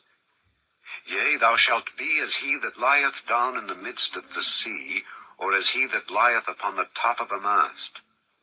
They have stricken me, shalt thou say, and I was not sick. They have beaten me, and I felt it not. When shall I awake? I will seek it yet again. Chapter 24. Be not thou envious against evil men, neither desire to be with them. For their heart studieth destruction, and their lips talk of mischief. Through wisdom is an house builded, and by understanding it is established. And by knowledge shall the chambers be filled with all precious and pleasant riches. A wise man is strong, yea, a man of knowledge increaseth strength. For by wise counsel thou shalt make thy war, and in multitude of counselors there is safety. Wisdom is too high for a fool. He openeth not his mouth in the gate. He that deviseth to do evil shall be called a mischievous person. The thought of foolishness is sin, and the scorner is an abomination to men. If thou faint in the day of adversity, thy strength is small. If thou forbear to deliver them that are drawn unto death, and those that are ready to be slain, if thou sayest, Behold, we knew it not, doth not he that pondereth the heart consider it? And he that keepeth thy soul, doth not he know it? And shall not he render to every man according to his works? My son, eat thou honey, because it is good, and the honeycomb, which is sweet to thy taste. So shall the knowledge of wisdom be unto thy soul. When thou hast found it, then there shall be a reward, and thy expectation shall not be cut off. Lay not wait, O wicked man, against the dwelling of the righteous. Spoil not his resting place. For a just man falleth 7 times, and riseth up again. But the wicked shall fall into mischief. Rejoice not when thine enemy falleth, and let not thine heart be glad when he stumbleth. lest the Lord see it, and it displease him, and he turn away his wrath from him. Fret not thyself because of evil men, neither be thou envious at the wicked. For there shall be no reward to the evil man, the candle of the wicked shall be put out. My son, fear thou the Lord and the king, and meddle not with them that are given to change. For their calamity shall rise suddenly, and who knoweth the ruin of them both? These things also belong to the wise. It is not good to have respect of persons in judgment. He that saith unto the wicked, Thou art righteous, him shall the people curse, nations shall abhor him. But to them that rebuke him shall be delight, and a good blessing shall come upon them. Every man shall kiss his lips that giveth a right answer. Prepare thy work without, and make it fit for thyself in the field, and afterwards build thine house. Be not a witness against thy neighbor without cause, and deceive not with thy lips. Say not, I will do so to him as he hath done to me. I will render to the man according to his work. I went by the field of the slothful, and by the vineyard of the man void of understanding. And lo, it was all grown over with thorns, and nettles had covered the face thereof, and the stone wall thereof was broken down. Then I saw and considered it well. I looked upon it and received instruction. Yet a little sleep, a little slumber, a little folding of the hands to sleep, so shall thy poverty come as one that travelleth, and thy want as an armed man. Chapter 25. These are also proverbs of Solomon, which the men of Hezekiah king of Judah copied out. It is the glory of God to conceal a thing, but the honor of kings is to search out a matter. The heaven for height, and the earth for depth, and the heart of kings is unsearchable. Take away the dross from the silver, and there shall come forth a vessel for the finer. Take away the wicked from before the king, and his throne shall be established in righteousness. Put not forth thyself in the presence of the king, and stand not in the place of great men. For better it is that it be said unto thee, Come up hither, than that thou shouldest be put lower in the presence of the prince whom thine eyes have seen. Go not forth hastily to strive, lest thou know not what to do in the end thereof, when thy neighbor hath put thee to shame. Debate thy cause with thy neighbor himself, and discover not a secret to another, lest he that heareth it put thee to shame, and thine infamy turn not away. A word fitly spoken is like apples of gold in pictures of silver. As an earring of gold and an ornament of fine gold, so is a wise reprover upon an obedient ear. As the cold of snow in the time of harvest, so is a faithful messenger to them that send him, for he refresheth the soul of his masters. Whoso boasteth himself of a false gift is like clouds and wind without rain. By long forbearing is a prince persuaded, and a soft tongue breaketh the bone. Hast thou found honey? Eat so much as is sufficient for thee, lest thou be filled therewith and vomit it. Withdraw thy foot from thy neighbor's house, lest he be weary of thee, and so hate thee. A man that beareth false witness against his neighbor is a maul, and a sword, and a sharp arrow. Confidence in an unfaithful man in time of trouble is like a broken tooth, and a foot out of joint. As he that taketh away a garment in cold weather, and as vinegar upon nitre, so is he that singeth songs to an heavy heart. If thine enemy be hungry, give him bread to eat, and if he be thirsty, give him water to drink. For thou shalt heap coals of fire upon his head, and the Lord shall reward thee. The north wind driveth away rain, so doth an angry countenance a backbiting tongue. It is better to dwell in the corner of the housetop than with a brawling woman and in a wide house. As cold waters to a thirsty soul, so is good news from a far country. A righteous man falling down before the wicked is as a troubled fountain and a corrupt spring. It is not good to eat much honey. So for men to search their own glory is not glory. He that hath no rule over his own spirit is like a city that is broken down and without walls. Chapter 26. As snow in summer and as rain in harvest, so honor is not seemly for a fool. As the bird by wandering, as the swallow by flying, so the curse causeless shall not come. A whip for the horse, a bridle for the ass, and a rod for the fool's back. Answer not a fool according to his folly, lest thou also be like unto him. Answer a fool according to his folly, lest he be wise in his own conceit. He that sendeth a message by the hand of a fool cutteth off the feet, and drinketh damage. The legs of the lame are not equal. So is a parable in the mouth of fools. As he that bindeth a stone in a sling, so is he that giveth honor to a fool. As a thorn goeth up into the hand of a drunkard, so is a parable in the mouth of fools. The great God that formed all things both rewardeth the fool and rewardeth transgressors. As a dog returneth to his vomit, so a fool returneth to his folly. Seest thou a man wise in his own conceit? There is more hope of a fool than of him.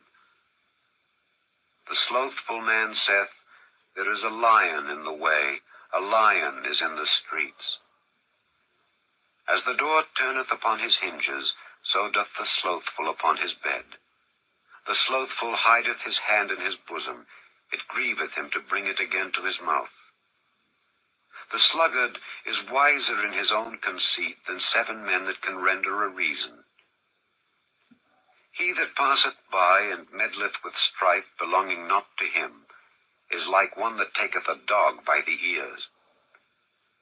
As a madman who casteth firebrands, arrows, and death, so is the man that deceiveth his neighbor, and saith, Am not I in sport? Where no wood is, there the fire goeth out. So where there is no talebearer, the strife ceaseth. As coals are to burning coals, and wood to fire, so is a contentious man to kindle strife. The words of a talebearer are as wounds, and they go down into the innermost parts of the belly. Burning lips and a wicked heart are like a potsherd covered with silver dross. He that hateth dissembleth with his lips, and layeth up deceit within him. When he speaketh fair, believe him not, for there are 7 abominations in his heart. Whose hatred is covered by deceit, his wickedness shall be showed before the whole congregation. Whoso diggeth a pit shall fall therein, and he that rolleth a stone, it will return upon him. A lying tongue hateth those that are afflicted by it, and a flattering mouth worketh ruin. Chapter 27. Boast not thyself of tomorrow, for thou knowest not what a day may bring forth. Let another man praise thee, and not thine own mouth, a stranger, and not thine own lips. A stone is heavy, and the sand weighty, but a fool's wrath is heavier than them both. Wrath is cruel, and anger is outrageous, but who is able to stand before envy? Open rebuke is better than secret love. Faithful are the wounds of a friend, but the kisses of an enemy are deceitful. The full soul loatheth an honeycomb, but to the hungry soul every bitter thing is sweet. As a bird that wandereth from her nest, so is a man that wandereth from his place. Ointment and perfume rejoice the heart, so doth the sweetness of a man's friend by hearty counsel. Thine own friend and thy father's friend forsake not, neither go into thy brother's house in the day of thy calamity, for better is a neighbor that is near than a brother far off. My son, be wise and make my heart glad, that I may answer him that reproacheth me. A prudent man foreseeth the evil, and hideth himself, but the simple pass on and are punished. Take his garment that is surety for a stranger, and take a pledge of him for a strange woman. He that blesseth his friend with a loud voice, rising early in the morning, it shall be counted a curse to him. A continual dropping in a very rainy day and a contentious woman are alike. Whosoever hideth her hideth the wind, and the ointment of his right hand, which bewrayeth itself. Iron sharpeneth iron, so a man sharpeneth the countenance of his friend. Whoso keepeth the fig tree shall eat the fruit thereof, so he that waiteth on his master shall be honored. As in water face answereth to face, so the heart of man to man. Hell and destruction are never full, so the eyes of man are never satisfied. As the fining pot for silver and the furnace for gold, so is a man to his praise. Though thou shouldest bray a fool in a mortar among wheat with a pestle, yet will not his foolishness depart from him. Be thou diligent to know the state of thy flocks, and look well to thy herds. For riches are not forever, and doth the crown endure to every generation. The hay appeareth, and the tender grass showeth itself, and herbs of the mountains are gathered. The lambs are for thy clothing, and the goats are the price of the field. And thou shalt have goat's milk enough for thy food, for the food of thy household, and for the maintenance for thy maidens. Chapter 28. The wicked flee when no man pursueth, but the righteous are bold as a lion.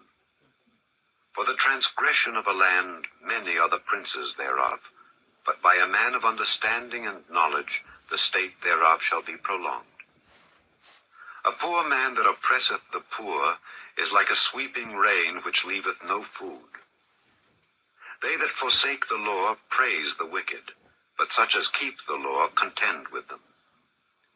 Evil men understand not judgment, but they that seek the Lord understand all things. Better is the poor that walketh in his uprightness than he that is perverse in his ways, though he be rich. Whoso keepeth the law is a wise son, but he that is a companion of riotous men shameth his father. He that by usury and unjust gain increaseth his substance, he shall gather it for him that will pity the poor. He that turneth away his ear from hearing the law, even his prayer shall be abomination. Whoso causeth the righteous to go astray in an evil way, he shall fall himself into his own pit, but the upright shall have good things in possession. The rich man is wise in his own conceit, but the poor that hath understanding searcheth him out. When righteous men do rejoice, there is great glory, but when the wicked rise, a man is hidden. He that covereth his sins shall not prosper, but whoso confesseth and forsaketh them shall have mercy. Happy is the man that feareth alway, but he that hardeneth his heart shall fall into mischief. As a roaring lion and a raging bear, so is a wicked ruler over the poor people. The prince that wanteth understanding is also a great oppressor, but he that hateth covetousness shall prolong his days. A man that doeth violence to the blood of any person shall flee to the pit, let no man stay him. Whoso walketh uprightly shall be saved, but he that is perverse in his ways shall fall at once. He that tilleth his land shall have plenty of bread, but he that followeth after vain persons shall have poverty enough. A faithful man shall abound with blessings, but he that maketh haste to be rich shall not be innocent. To have respect of persons is not good, for a piece of bread that man will transgress. He that hasteth to be rich hath an evil eye, and considereth not that poverty shall come upon him. He that rebuketh a man afterward shall find more favor than he that flattereth with the tongue. Whoso robbeth his father or his mother, and saith, It is no transgression, the same is the companion of a destroyer. He that is of a proud heart stirreth up strife, but he that putteth his trust in the Lord shall be made fat. He that trusteth in his own heart is a fool, but whoso walketh wisely, he shall be delivered. He that giveth unto the poor shall not lack, but he that hideth his eyes shall have many a curse. When the wicked rise, men hide themselves, but when they perish, the righteous increase. Chapter 29. He that being often reproved hardeneth his neck shall suddenly be destroyed, and that without remedy. When the righteous are in authority, the people rejoice, but when the wicked beareth rule, the people mourn. Whoso loveth wisdom rejoiceth his father, but he that keepeth company with harlots spendeth his substance. The king by judgment establisheth the land, but he that receiveth gifts overthroweth it. A man that flattereth his neighbor spreadeth a net for his feet. In the transgression of an evil man there is a snare, but the righteous doth sing and rejoice. The righteous considereth the cause of the poor, but the wicked regardeth not to know it. Scornful men bring a city into a snare, but wise men turn away wrath. If a wise man contendeth with a foolish man, whether he rage or laugh, there is no rest. The bloodthirsty hate the upright, but the just seek his soul. A fool uttereth all his mind, but a wise man keepeth it in till afterwards. If a ruler hearken to lies, all his servants are wicked. The poor and the deceitful man meet together. The Lord lighteneth both their eyes. The king that faithfully judgeth the poor, his throne shall be established forever. The rod and reproof give wisdom, but a child left to himself bringeth his mother to shame. When the wicked are multiplied, transgression increaseth, but the righteous shall see their fall. Correct thy son, and he shall give thee rest. Yea, he shall give delight unto thy soul. Where there is no vision, the people perish, but he that keepeth the law, happy is he. A servant will not be corrected by words, for though he understand, he will not answer. Seest thou a man that is hasty in his words? There is more hope of a fool than of him. He that delicately bringeth up his servant from a child shall have him become his son at the length. An angry man stirreth up strife, and a furious man aboundeth in transgression. A man's pride shall bring him low, but honor shall uphold the humble in spirit. Whoso is partner with a thief hateth his own soul. He heareth cursing, and bewrayeth it not. The fear of man bringeth a snare, but whoso putteth his trust in the Lord shall be safe. Many seek the ruler's favor, but every man's judgment cometh from the Lord. An unjust man is an abomination to the just, and he that is upright in the way is abomination to the wicked. Chapter 30. The words of Agur the son of Jakeh, even the prophecy. The man spake unto Ithiel, even unto Ithiel and Ucal. Surely I am more brutish than any man, and have not the understanding of a man. I neither learned wisdom, nor have the knowledge of the holy. Who hath ascended up into heaven, or descended?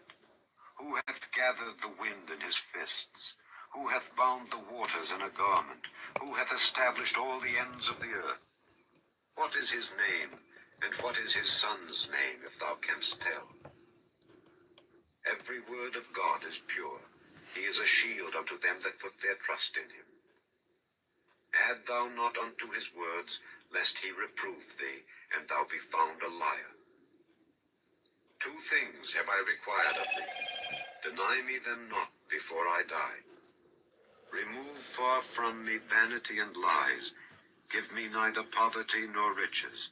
Feed me with food convenient for me, lest I be full and deny thee, and say, Who is the Lord? Or lest I be poor and steal, and take the name of my God in vain. Accuse not a servant unto his master, lest he curse thee, and thou be found guilty. There is a generation that curseth their father, and doth not bless their mother. There is a generation that are pure in their own eyes, and yet is not washed from their filthiness. There is a generation, oh, how lofty are their eyes, and their eyelids are lifted up. There is a generation whose teeth are as swords, and their jaw teeth as knives, to devour the poor from off the earth, and the needy from among men. The horse leech hath 2 daughters, crying, Give, give. There are 3 things that are never satisfied, yea, 4 things, say not, It is enough. The grave, and the barren womb, the earth that is not filled with water, and the fire that saith not, It is enough. The eye that mocketh at his father, and despiseth to obey his mother, the ravens of the valley shall pick it out, and the young eagles shall eat it. There be 3 things which are too wonderful for me, yea, 4 which I know not. The way of an eagle in the air, the way of a serpent upon a rock, the way of a ship in the midst of the sea, and the way of a man with a maid. Such is the way of an adulterous woman. She eateth, and wipeth her mouth, and saith, I have done no wickedness. For 3 things the earth is disquieted, and for 4 which it cannot bear. For a servant when he reigneth, and a fool when he is filled with meat, for an odious woman when she is married, and an handmaid that is heir to her mistress. There be 4 things which are little upon the earth, but they are exceeding wise. The ants are a people not strong, yet they prepare their meat in the summer. The conies are but a feeble folk, yet make they their houses in the rocks. The locusts have no king, yet go they forth all of them by bands. The spider taketh hold with her hands, and is in kings' palaces. There be 3 things which go well, yea, 4 are comely in going. A lion which is strongest among beasts, and turneth not away for any. A greyhound, an he-goat also, and a king against whom there is no rising up. If thou hast done foolishly in lifting up thyself, or if thou hast thought evil, lay thine hand upon thy mouth. Surely the churning of milk bringeth forth butter, and the wringing of the nose bringeth forth blood. So the forcing of wrath bringeth forth strife. Chapter 31. The words of King Lemuel, the prophecy that his mother taught him. What, my son, and what the son of my womb, and what the son of my vows? Give not thy strength unto women, nor thy ways to that which destroyeth kings.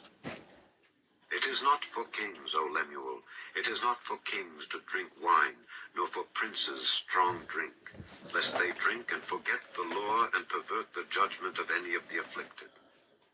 Give strong drink unto him that is ready to perish, and wine unto those that be of heavy hearts. Let him drink and forget his poverty, and remember his misery no more. Open thy mouth for the dumb, in the cause of all such as are appointed to destruction. Open thy mouth, judge righteously, and plead the cause of the poor and needy. Who can find a virtuous woman? For her price is far above rubies. The heart of her husband doth safely trust in her, so that he shall have no need of spoil. She will do him good and not evil all the days of her life. She seeketh wool and flax, and worketh willingly with her hands. She is like the merchant's ships. She bringeth her food from afar. She riseth also while it is yet night, and giveth meat to her household, and a portion to her maidens. She considereth the field, and buyeth it. With the fruit of her hands she planteth a vineyard. She girdeth her loins with strength, and strengtheneth her arms. She perceiveth that her merchandise is good. Her candle goeth not out by night. She layeth her hands to the spindle, and her hands hold the distaff. She stretcheth out her hand to the poor, yea, she reacheth forth her hands to the needy. She is not afraid of the snow for her household, for all her household are clothed with scarlet. She maketh herself coverings of tapestry, her clothing is silk and purple. Her husband is known in the gates when he sitteth among the elders of the land. She maketh fine linen, and selleth it, and delivereth girdles unto the merchant. Strength and honor are her clothing, and she shall rejoice in time to come. She openeth her mouth with wisdom, and in her tongue is the law of kindness. She looketh well to the ways of her household, and eateth not the bread of idleness. Her children arise up and call her blessed, her husband also, and he praiseth her. Many daughters have done virtuously, but thou excellest them all. Favor is deceitful, and beauty is vain, but a woman that feareth the Lord, she shall be praised. Give her of the fruit of her hands, and let her own works praise her in the gates.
Ecclesiastes, or the Preacher, Chapter 1. The words of the preacher, the son of David, king in Jerusalem. Vanity of vanities, saith the preacher, vanity of vanities, all is vanity. What profit hath a man of all his labor which he taketh unto the sun? One generation passeth away, and another generation cometh, but the earth abideth forever. The sun also ariseth, and the sun goeth down, and hasteth to his place where he arose. The wind goeth toward the south, and turneth about unto the north. It whirleth about continually, and the wind returneth again according to his circuits. All the rivers run into the sea, yet the sea is not full. Unto the place from whence the rivers come, thither they return again. All things are full of labor, man cannot utter it. The eye is not satisfied with seeing, nor the ear filled with hearing. The thing that hath been, it is that which shall be, and that which is done is that which shall be done, and there is no new thing under the sun. Is there anything whereof it may be said, See, this is new? It hath been already of old time which was before us. There is no remembrance of former things, neither shall there be any remembrance of things that are to come with those that shall come after. I, the preacher, was king over Israel in Jerusalem, and I gave my heart to seek and search out by wisdom concerning all things that are done under heaven. This sore travail hath God given to the sons of man to be exercised therewith. I have seen all the works that are done under the sun, and behold, all is vanity and vexation of spirit. That which is crooked cannot be made straight, and that which is wanting cannot be numbered. I communed with mine own heart, saying, Lo, I am come to great estate, and have gotten more wisdom than all they that have been before me in Jerusalem. Yea, my heart had great experience of wisdom and knowledge. And I gave my heart to know wisdom, and to know madness and folly. I perceived that this also is vexation of spirit, for in much wisdom is much grief, and he that increaseth knowledge increaseth sorrow. Chapter 2. I said in mine heart, Go to now, I will prove thee with mirth, therefore enjoy pleasure. And behold, this also is vanity. I said of laughter, It is mad, and of mirth, what doeth it? I sought in mine heart to give myself unto wine, yet acquainting mine heart with wisdom, and to lay hold on folly, till I might see what was that good for the sons of men, which they should do unto the heaven all the days of their life. I made me great works, I builded me houses, I planted me vineyards, I made me gardens and orchards, and I planted trees in them of all kind of fruits. I made me pools of water, to water therewith the wood that bringeth forth trees. I got me servants and maidens, and had servants born in my house. Also I had great possessions of great and small cattle, above all that were in Jerusalem before me. I gathered me also silver and gold, and the peculiar treasure of kings and of the provinces. I gat me men singers and women singers, and the delights of the sons of men as musical instruments, and that of all sorts. So I was great, and increased more than all that were before me in Jerusalem. Also my wisdom remained with me. And whatsoever mine eyes desired, I kept not from them. I withheld not my heart from any joy, for my heart rejoiced in all my labor, and this was my portion of all my labor. Then I looked on all the works that my hands had wrought, and on the labor that I had labored to do, and behold, all was vanity and vexation of spirit, and there was no profit under the sun. And I turned myself to behold wisdom and madness and folly. For what can the man do that cometh after the king, even that which hath been already done? Then I saw that wisdom excelleth folly, as far as light excelleth darkness. The wise man's eyes are in his head, but the fool walketh in darkness. And I myself perceived also that one event happeneth to them all. Then said I in my heart, As it happeneth to the fool, so it happeneth even to me. And why was I then more wise? Then I said in my heart, For there is no remembrance of the wise more than of the fool forever, seeing that which now is in the days to come shall all be forgotten. And how dieth the wise man? As the fool. Therefore I hated life, because the work that is wrought under the sun is grievous unto me, for all is vanity and vexation of spirit. Yea, I hated all my labor which I had taken under the sun, because I should leave it unto the man that shall be after me. And who knoweth whether he shall be a wise man or a fool? Yet shall he have rule over all my labor wherein I have labored, and wherein I have showed myself wise under the sun. This is also vanity. Therefore I went about to cause my heart to despair of all the labor which I took under the sun. For there is a man whose labor is in wisdom, and in knowledge, and in equity. Yet to a man that hath not labored therein shall he leave it for his portion. This also is vanity, and a great evil.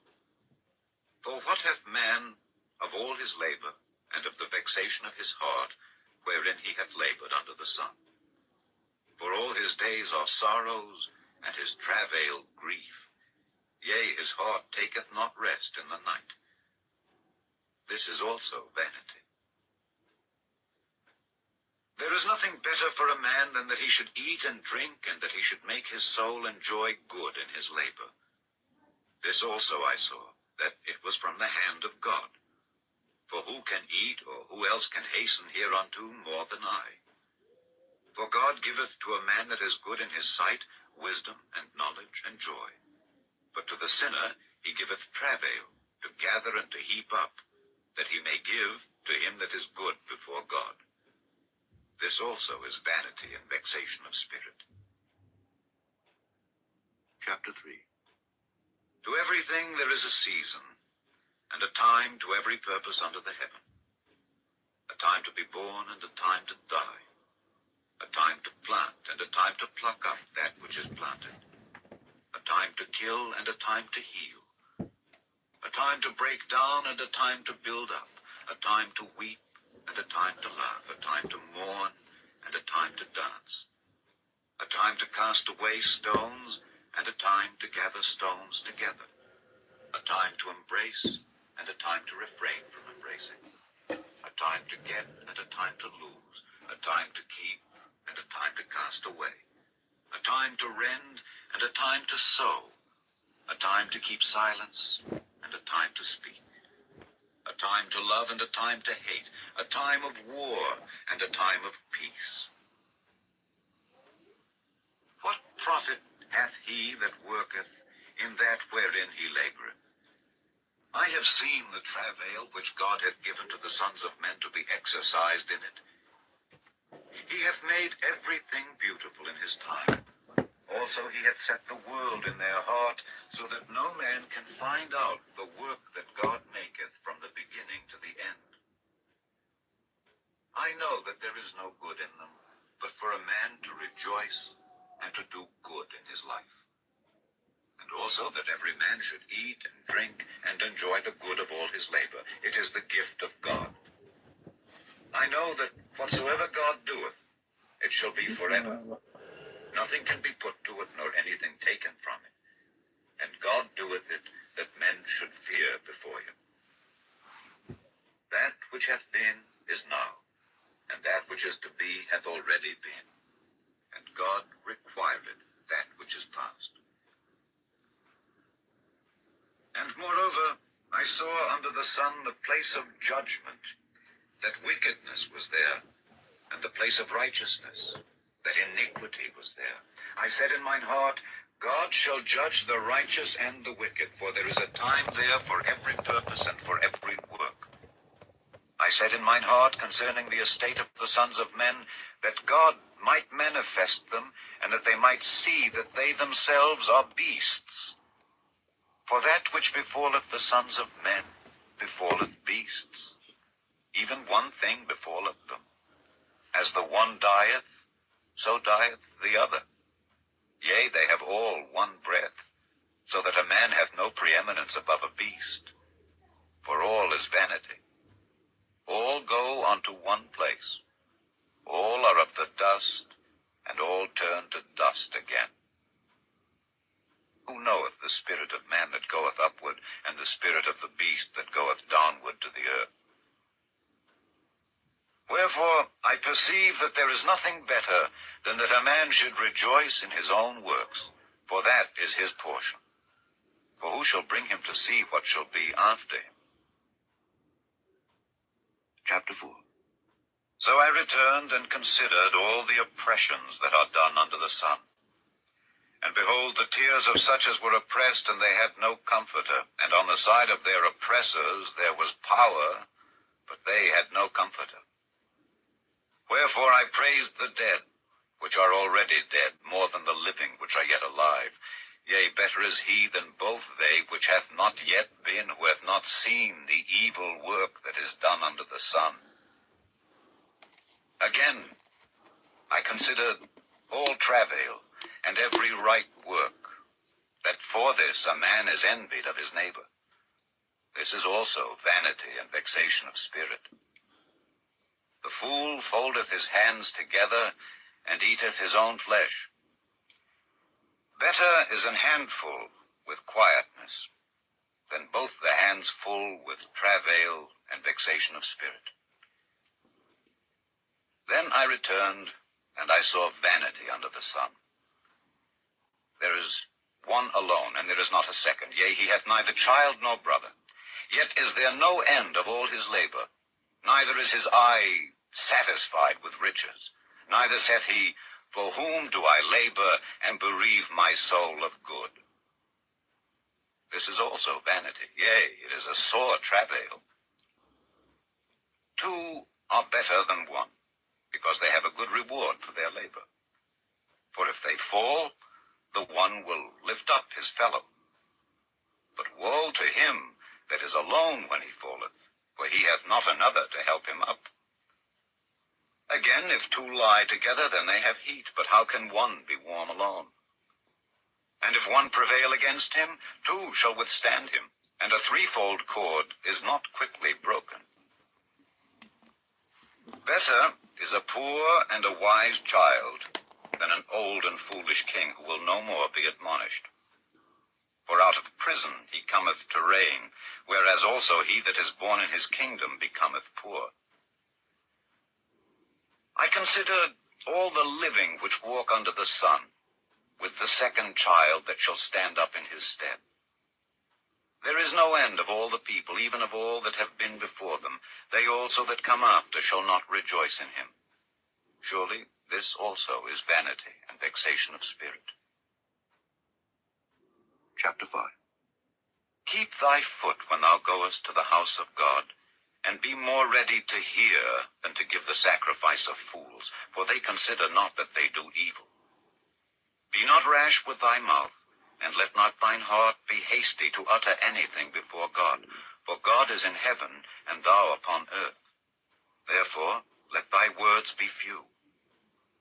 For a dream cometh through the multitude of business, and a fool's voice is known by multitude of words. When thou vowest a vow unto God, defer not to pay it, for he hath no pleasure in fools. Pay that which thou hast vowed. Better is it that thou shouldest not vow, than that thou shouldest vow and not pay. Suffer not thy mouth to cause thy flesh to sin. Neither say thou before the angel that it was an error. Wherefore should God be angry at thy voice, and destroy the work of thine hands? For in the multitude of dreams and many words, there are also divers vanities. But fear thou God. If thou seest the oppression of the poor, and violent perverting of judgment and justice in a province, marvel not at the matter. For he that is higher than the highest regardeth, and there be higher than they.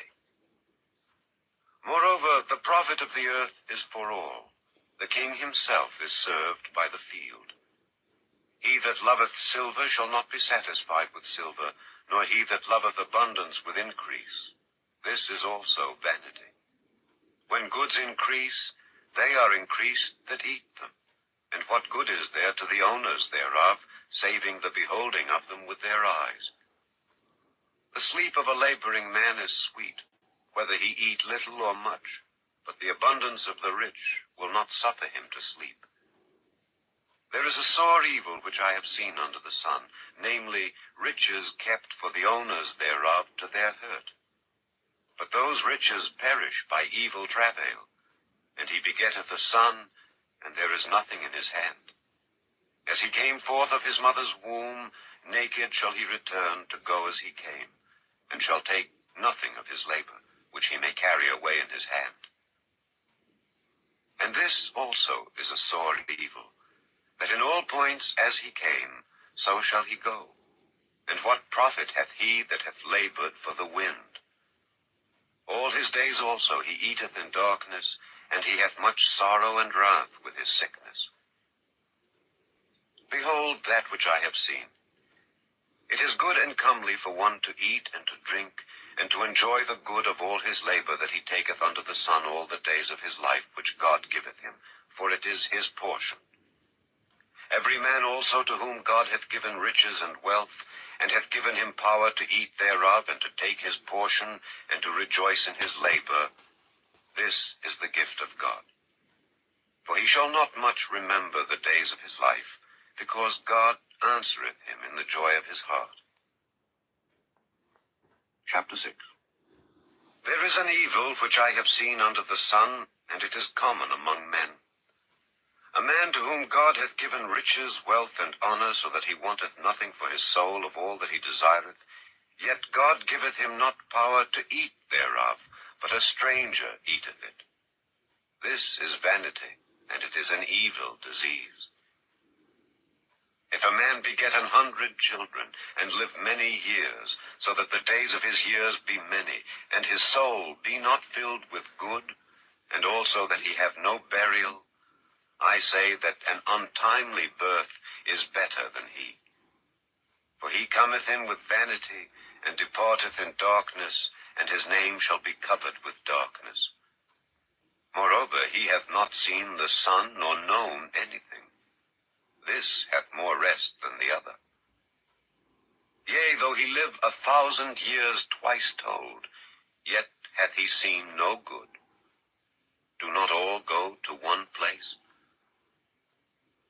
All the labor of man is for his mouth, and yet the appetite is not filled. For what hath the wise more than the fool? What hath the poor that knoweth to walk before the living? Better is the sight of the eyes than the wandering of the desire. This is also vanity and vexation of spirit. That which hath been is named already, and it is known that it is man. Neither may he contend with him that is mightier than he. Seeing there be many things that increase vanity, what is man the better? For who knoweth what is good for man in this life, all the days of his vain life which he spendeth as a shadow? For who can tell a man what shall be after him under the sun? Chapter 7. A good name is better than precious ointment, and the day of death than the day of one's birth. It is better to go to the house of mourning than to go to the house of feasting, for that is the end of all men, and the living will lay it to his heart. Sorrow is better than laughter, for by the sadness of the countenance the heart is made better. The heart of the wise is in the house of mourning, but the heart of fools is in the house of mirth. It is better to hear the rebuke of the wise than for a man to hear the song of fools. For as the crackling of thorns under a pot, so is the laughter of the fool. This also is vanity.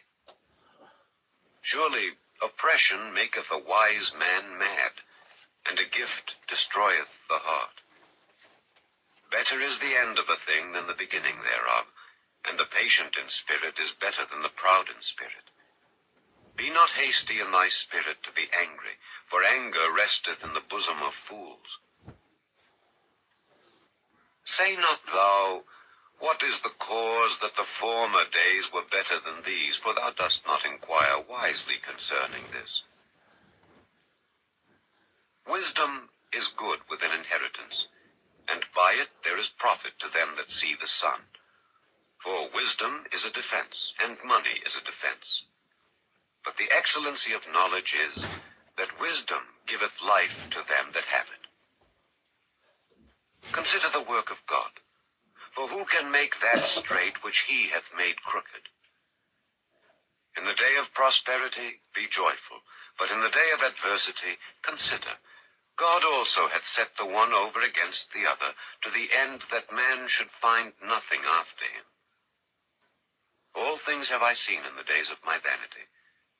There is a just man that perisheth in his righteousness, and there is a wicked man that prolongeth his life in his wickedness. Be not righteous overmuch, neither make thyself overwise. Why shouldest thou destroy thyself? Be not overmuch wicked, neither be thou foolish. Why shouldest thou die before thy time? It is good that thou shouldest take hold of this. Yea, also from this withdraw not thine hand. For he that feareth God shall come forth of them all. Wisdom strengtheneth the wise more than 10 mighty men which are in the city. For there is not a just man upon earth that doeth good and sinneth not. Also, take no heed unto all words that are spoken, lest thou hear thy servant curse thee. For oftentimes also thine own heart knoweth that thou thyself likewise hast cursed others. All this have I proved by wisdom. I said, I will be wise, but it was far from me. That which is far off and exceeding deep, who can find it out? I applied mine heart to know and to search and to seek out wisdom and the reason of things, and to know the wickedness of folly, even of foolishness and madness. And I find more bitter than death the woman whose heart is snares and nets, and her hands as bands. Whoso pleaseth God shall escape from her, but the sinner shall be taken by her. Behold, this have I found, saith the preacher, counting one by one to find out the account, which yet my soul seeketh, but I find not. One man among 1,000 have I found, but a woman among all those have I not found. Lo, this only have I found, that God hath made man upright, but they have sought out many inventions. Chapter 8. Who is as the wise man, and who knoweth the interpretation of a thing? A man's wisdom maketh his face to shine, and the boldness of his face shall be changed. I counsel thee to keep the king's commandment, and that in regard of the oath of God. Be not hasty to go out of his sight. Stand not in an evil thing, for he doeth whatsoever pleaseth him. Where the word of a king is, there is power. And who may say unto him, What doest thou? Whoso keepeth the commandment shall feel no evil thing, and a wise man's heart discerneth both time and judgment. Because to every purpose there is time and judgment, therefore the misery of man is great upon him. For he knoweth not that which shall be, for who can tell him when it shall be?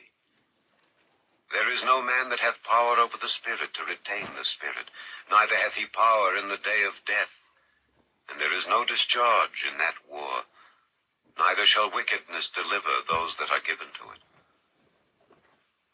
All this have I seen, and applied my heart unto every work that is done under the sun.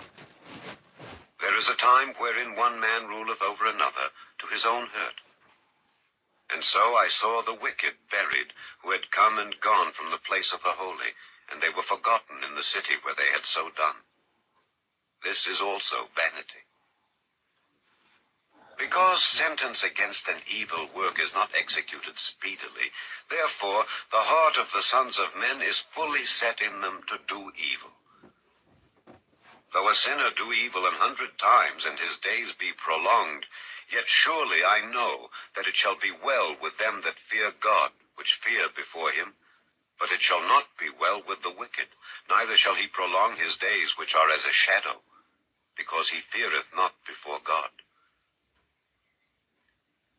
There is a vanity which is done upon the earth, that there be just men, unto whom it happeneth according to the work of the wicked. Again there be wicked men, to whom it happeneth according to the work of the righteous. I said that this also is vanity. Then I commended mirth, because a man hath no better thing under the sun than to eat and to drink and to be merry. For that shall abide with him of his labor the days of his life, which God giveth him under the sun. When I applied mine heart to know wisdom, and to see the business that is done upon the earth, for also there is that neither day nor night seeth sleep with his eyes, then I beheld all the work of God, that a man cannot find out the work that is done under the sun. Because though a man labor to seek it out, yet he shall not find it. Yea, further, though a wise man think to know it, yet shall he not be able to find it. Chapter 9. For all this I considered in my heart, even to declare all this, that the righteous and the wise and their works are in the hand of God. No man knoweth either love or hatred by all that is before them. All things come alike to all. There is one event to the righteous and to the wicked, to the good and to the clean, and to the unclean, to him that sacrificeth and to him that sacrificeth not. As is the good, so is the sinner, and he that sweareth, as he that feareth an oath. This is an evil among all things that are done under the sun, that there is one event unto all. Yea, also the heart of the sons of men is full of evil, and madness is in their heart while they live, and after that they go to the dead. For to him that is joined to all the living, there is hope. For a living dog is better than a dead lion. For the living know that they shall die, but the dead know not anything, neither have they any more a reward, for the memory of them is forgotten. Also their love and their hatred and their envy is now perished. Neither have they any more a portion forever in anything that is done under the sun. Go thy way, eat thy bread with joy, and drink thy wine with a merry heart, for God now accepteth thy works. Let thy garments be always white, and let thy head lack no ointment. Live joyfully with the wife whom thou lovest all the days of the life of thy vanity, which he hath given thee under the sun, all the days of thy vanity. For that is thy portion in this life, and in thy labor which thou takest under the sun. Whatsoever thy hand findeth to do, do it with thy might. For there is no work, nor device, nor knowledge, nor wisdom in the grave whither thou goest. I returned and saw under the sun that the race is not to the swift, nor the battle to the strong, neither yet bread to the wise, nor yet riches to men of understanding, nor yet favor to men of skill. But time and chance happeneth to them all. For man also knoweth not his time. As the fishes that are taken in an evil net, and as the birds that are caught in the snare, so are the sons of men snared in an evil time, when it falleth suddenly upon them. This wisdom have I seen also under the sun, and it seemed great unto me. There was a little city, and few men within it, and there came a great king against it, and besieged it, and built great bulwarks against it. Now there was found in it a poor wise man, and he by his wisdom delivered the city. Yet no man remembered that same poor man. Then said I, Wisdom is better than strength. Nevertheless, the poor man's wisdom is despised, and his words are not heard. The words of wise men are heard in quiet, more than the cry of him that ruleth among fools. Wisdom is better than weapons of war, but one sinner destroyeth much good. Chapter 10. Dead flies cause the ointment of the apothecary to send forth a stinking savour. So doth a little folly him that is in reputation for wisdom and honour. A wise man's heart is at his right hand, but a fool's heart at his left. Yea, also, when he that is a fool walketh by the way, his wisdom faileth him, and he saith to every one that he is a fool. If the spirit of the ruler rise up against thee, leave not thy place, for yielding pacifieth great offences. There is an evil which I have seen under the sun, as an error which proceedeth from the ruler. Folly is set in great dignity, and the rich sit in low place. I have seen servants upon horses, and princes walking as servants upon the earth. He that diggeth a pit shall fall into it, and whoso breaketh an hedge, a serpent shall bite him. Whoso removeth stones shall be hurt therewith, and he that cleaveth wood shall be endangered thereby. If the iron be blunt, and he do not whet the edge, then must he put to more strength. But wisdom is profitable to direct. Surely the serpent will bite without enchantment, and a babbler is no better. The words of a wise man's mouth are gracious, but the lips of a fool will swallow up himself. The beginning of the words of his mouth is foolishness, and the end of his talk is mischievous madness. A fool also is full of words. A man cannot tell what shall be, and what shall be after him, who can tell him? The labor of the foolish wearieth every one of them, because he knoweth not how to go to the city. Woe to thee, O land, when thy king is a child, and thy princes eat in the morning. Blessed art thou, O land, when thy king is the son of nobles, and thy princes eat in due season, for strength and not for drunkenness. By much slothfulness the building decayeth, and through idleness of the hands the house droppeth through. A feast is made for laughter, and wine maketh merry, but money answereth all things. Curse not the king, no, not in thy thought, and curse not the rich in thy bedchamber. For a bird of the air shall carry the voice, and that which hath wings shall tell the matter. Chapter 11. Cast thy bread upon the waters, for thou shalt find it after many days. Give a portion to 7, and also to 8, for thou knowest not what evil shall be upon the earth. If the clouds be full of rain, they empty themselves upon the earth. And if the tree fall toward the south or toward the north, in the place where the tree falleth, there it shall be. He that observeth the wind shall not sow, and he that regardeth the clouds shall not reap. As thou knowest not what is the way of the Spirit, nor how the bones do grow in the womb of her that is with child, even so thou knowest not the works of God, who maketh all. In the morning sow thy seed, and in the evening withhold not thine hand. For thou knowest not whether shall prosper either this or that, or whether they both shall be alike good. Truly the light is sweet, and a pleasant thing it is for the eyes to behold the sun. But if a man live many years and rejoice in them all, yet let him remember the days of darkness, for they shall be many. All that cometh is vanity.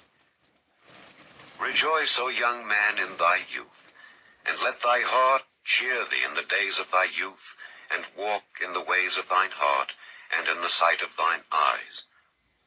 But know thou that for all these things God will bring thee into judgment. Therefore remove sorrow from thy heart, and put away evil from thy flesh. For childhood and youth are vanity. Chapter 12. Remember now thy Creator in the days of thy youth, while the evil days come not, nor the years draw nigh, when thou shalt say, I have no pleasure in them. While the sun, or the light, or the moon, or the stars be not darkened, nor the clouds return after the rain. In the day when the keepers of the house shall tremble, and the strong men shall bow themselves, and the grinders cease because they are few, and those that look out of the windows be darkened, and the doors shall be shut in the streets, when the sound of the grinding is low, and he shall rise up at the voice of the bird, and all the daughters of music shall be brought low. Also when they shall be afraid of that which is high, and fears shall be in the way, and the almond tree shall flourish, and the grasshopper shall be a burden, and desire shall fail. Because man goeth to his long home, and the mourners go about the streets. Or ever the silver cord be loosed, or the golden bowl be broken, or the pitcher be broken at the fountain, or the wheel broken at the cistern. Then shall the dust return to the earth as it was, and the spirit shall return unto God who gave it. Vanity of vanities, saith the preacher. All is vanity. And moreover, because the preacher was wise, he still taught the people knowledge. Yea, he gave good heed, and sought out and set in order many proverbs. The preacher sought to find out acceptable words, and that which was written was upright, even words of truth. The words of the wise are as goads, and as nails fastened by the masters of assemblies, which are given from one shepherd. And further, by these, my son, be admonished. Of making many books there is no end, and much study is a weariness of the flesh. Let us hear the conclusion of the whole matter. Fear God, and keep his commandments, for this is the whole duty of man. For God shall bring every work into judgment with every secret thing, whether it be good or whether it be evil.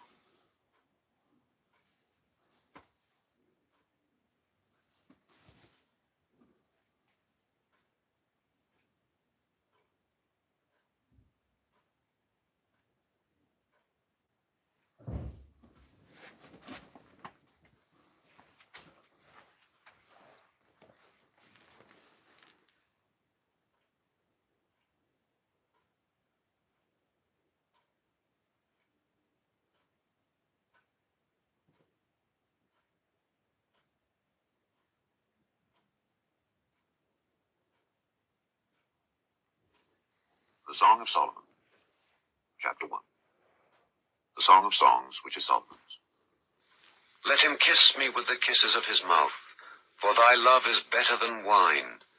Because of the savor of thy good ointments, thy name is as ointment poured forth. Therefore do the virgins love thee. Draw me, we will run after thee. The king hath brought me into his chambers. We will be glad and rejoice in thee. We will remember thy love more than wine. The upright love thee. I am black but comely, O ye daughters of Jerusalem, as the tents of Kedar, as the curtains of Solomon. Look not upon me, because I am black, because the sun hath looked upon me. My mother's children were angry with me. They made me the keeper of the vineyards. But mine own vineyard have I not kept.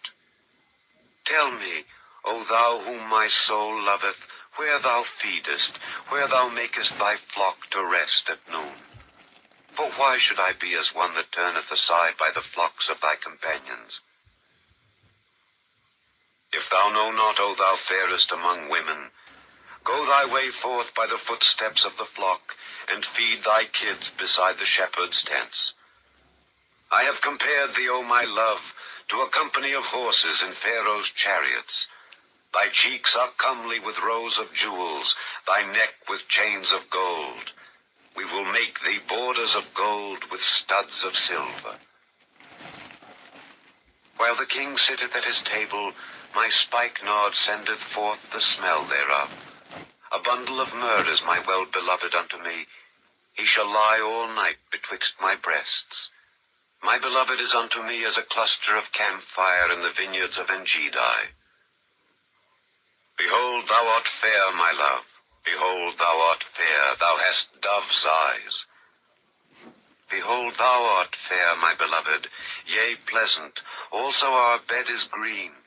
The beams of our house are cedar, and our rafters of fir. Chapter 2. I am the rose of Sharon, and the lily of the valleys. As the lily among thorns, so is my love among the daughters. As the apple tree among the trees of the wood, so is my beloved among the sons. I sat down under his shadow with great delight, and his fruit was sweet to my taste. He brought me to the banqueting house, and his banner over me was love. Stay me with flagons, comfort me with apples, for I am sick of love. His left hand is under my head, and his right hand doth embrace me. I charge you, O ye daughters of Jerusalem, by the roes and by the hinds of the field, that ye stir not up nor awake my love, till he please. The voice of my beloved, behold, he cometh leaping upon the mountains, skipping upon the hills. My beloved is like a roe or a young hart. Behold, he standeth behind our wall. He looketh forth at the window, showing himself through the lattice. My beloved spake and said unto me, Rise up, my love, my fair one, and come away. For lo, the winter is past, the rain is over and gone. The flowers appear on the earth, the time of the singing of birds is come, and the voice of the turtle is heard in our land. The fig tree putteth forth her green figs, and the vines with the tender grape give a good smell. Arise, my love, my fair one, and come away. O my dove that art in the clefts of the rock, in the secret places of the stairs, let me see thy countenance, let me hear thy voice. For sweet is thy voice, and thy countenance is comely. Take us the foxes, the little foxes that spoil the vines, for our vines have tender grapes. My beloved is mine, and I am his. He feedeth among the lilies. Until the day break and the shadows flee away, turn, my beloved, and be thou like a roe or a young hart upon the mountains of Bether. Chapter 3. By night on my bed I sought him whom my soul loveth. I sought him, but I found him not. I will rise now and go about the city in the streets, and in the broad ways I will seek him whom my soul loveth. I sought him, but I found him not. The watchmen that go about the city found me, to whom I said, Saw ye him whom my soul loveth? It was but a little that I passed from them, but I found him whom my soul loveth. I held him, and would not let him go until I had brought him into my mother's house, and into the chamber of her that conceived me. I charge you, O ye daughters of Jerusalem, by the roes and by the hinds of the field, that ye stir not up, nor awake my love, till he please. Who is this that cometh out of the wilderness, like pillars of smoke, perfumed with myrrh and frankincense, with all powders of the merchant? Behold his bed, which is Solomon's. 60 valiant men are about it, of the valiant of Israel. They all hold swords, being expert in war. Every man hath his sword upon his thigh, because of fear in the night. King Solomon made himself a chariot of the wood of Lebanon. He made the pillars thereof of silver, the bottom thereof of gold, the covering of it of purple, the midst thereof being paved with love for the daughters of Jerusalem. Go forth, O ye daughters of Zion, and behold King Solomon with the crown wherewith his mother crowned him in the day of his espousals, and in the day of the gladness of his heart. Chapter 4. Behold, thou art fair, my love.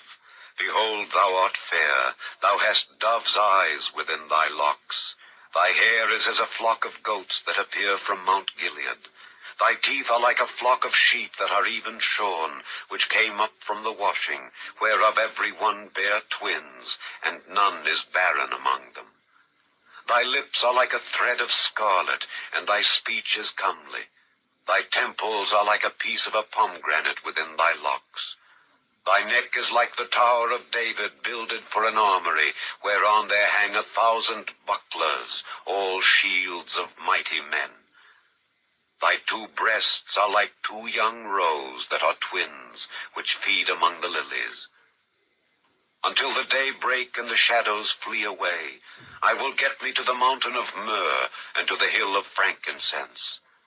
Thou art all fair, my love, there is no spot in thee. Come with me from Lebanon, my spouse, with me from Lebanon. Look from the top of Amana, from the top of Shinar and Hermon, from the lions' dens, from the mountains of the leopards. Thou hast ravished my heart, my sister, my spouse. Thou hast ravished my heart with one of thine eyes, with one chain of thy neck. How fair is thy love, my sister, my spouse! How much better is thy love than wine, and the smell of thine ointments than all spices. Thy lips, O my spouse, drop as the honeycomb. Honey and milk are under thy tongue, and the smell of thy garments is like the smell of Lebanon. A garden enclosed is my sister, my spouse, a spring shut up, a fountain sealed. Thy plants are an orchard of pomegranates with pleasant fruits, camphire with spikenard and saffron, calamus and cinnamon with all trees of frankincense, myrrh and aloes with all the chief spices, a fountain of gardens, a well of living waters, and streams from Lebanon. Awake, O north wind, and come thou south. Blow upon my garden, that the spices thereof may flow out. Let my beloved come into his garden, and eat his pleasant fruits. Chapter 5. I am come into my garden, my sister, my spouse. I have gathered my myrrh with my spice. I have eaten my honeycomb with my honey. I have drunk my wine with my milk. Eat, O friends. Drink, yea, drink abundantly, O beloved. I sleep, but my heart waketh. It is the voice of my beloved that knocketh, saying, Open to me, my sister, my love, my dove, my undefiled, for my head is filled with dew, and my locks with the drops of the night. I have put off my coat, how shall I put it on? I have washed my feet, how shall I defile them? My beloved put in his hand by the hole of the door, and my bowels were moved for him. I rose up to open to my beloved, and my hands dropped with myrrh, and my fingers with sweet-smelling myrrh upon the handles of the lock. I opened to my beloved, but my beloved had withdrawn himself and was gone. My soul failed when he spake. I sought him, but I could not find him. I called him, but he gave me no answer. The watchmen that went about the city found me. They smote me, they wounded me. The keepers of the walls took away my veil from me. I charge you, O daughters of Jerusalem, if ye find my beloved, that ye tell him that I am sick of love. What is thy beloved more than another beloved, O thou fairest among women? What is thy beloved more than another beloved, that thou dost so charge us? My beloved is white and ruddy, the chiefest among 10,000. His head is as the most fine gold, his locks are bushy and black as a raven. His eyes are as the eyes of doves by the rivers of waters, washed with milk and fitly set. His cheeks are as a bed of spices, as sweet flowers. His lips like lilies, dropping sweet-smelling myrrh. His hands are as gold rings set with the beryl. His belly is as bright ivory overlaid with sapphires. His legs are as pillars of marble, set upon sockets of fine gold. His countenance is as Lebanon, excellent as the cedars. His mouth is most sweet. Yea, he is altogether lovely. This is my beloved, and this is my friend, O daughters of Jerusalem. Chapter 6. Whither is thy beloved gone, O thou fairest among women? Whither is thy beloved turned aside, that we may seek him with thee? My beloved is gone down into his garden, to the beds of spices, to feed in the gardens, and to gather lilies. I am my beloved's, and my beloved is mine. He feedeth among the lilies. Thou art beautiful, O my love, as Tirzah, comely as Jerusalem, terrible as an army with banners. Turn away thine eyes from me, for they have overcome me. Thy hair is as a flock of goats that appear from Gilead. Thy teeth are as a flock of sheep which go up from the washing, whereof every one beareth twins, and there is not one barren among them. As a piece of a pomegranate are thy temples within thy locks. There are 80 queens, and 80 concubines, and virgins without number. My dove, my undefiled, is but one. She is the only one of her mother. She is the choice one of her that bare her. The daughters saw her and blessed her, yea, the queens and the concubines, and they praised her. Who is she that looketh forth as the morning, fair as the moon, clear as the sun, and terrible as an army with banners? I went down into the garden of nuts to see the fruits of the valley, and to see whether the vine flourished and the pomegranates budded. Or ever I was aware, my soul made me like the chariots of Aminadab. Return, return, O Shulamite, return, return, that we may look upon thee. What will ye see in the Shulamite? As it were the company of 2 armies. Chapter 7. How beautiful are thy feet with shoes, O prince's daughter! The joints of thy thighs are like jewels, the work of the hands of a cunning workman. Thy navel is like a round goblet which wanteth not liquor. Thy belly is like an heap of wheat set about with lilies. Thy 2 breasts are like 2 young roes that are twins. Thy neck is as a tower of ivory, thine eyes like the fish pools in Heshbon by the gate of Bethrabbim. Thy nose is as the tower of Lebanon, which looketh toward Damascus. Thine head upon thee is like Carmel, and the hair of thine head like purple. The king is held in the galleries. How fair and how pleasant art thou, O love, for delights! This thy stature is like to a palm tree, and thy breasts to clusters of grapes. I said, I will go up to the palm tree, I will take hold of the boughs thereof. Now also thy breasts shall be as clusters of the vine, and the smell of thy nose like apples. and the roof of thy mouth like the best wine for my beloved, that goeth down sweetly, causing the lips of those that are asleep to speak. I am my beloved's, and his desire is toward me. Come, my beloved, let us go forth into the field, let us lodge in the villages. Let us get up early to the vineyards. Let us see if the vine flourish, whether the tender grape appear, and the pomegranates bud forth. There will I give thee my loves. The mandrakes give a smell, and at our gates are all manner of pleasant fruits, new and old, which I have laid up for thee, O my beloved. Chapter 8. Oh, that thou wert as my brother that sucked the breasts of my mother. When I should find thee without, I would kiss thee, yea, I should not be despised. I would lead thee and bring thee into my mother's house, who would instruct me. I would cause thee to drink of spiced wine of the juice of my pomegranate. His left hand should be under my head, and his right hand should embrace me. I charge you, O daughters of Jerusalem, that ye stir not up, nor awake my love, until he please.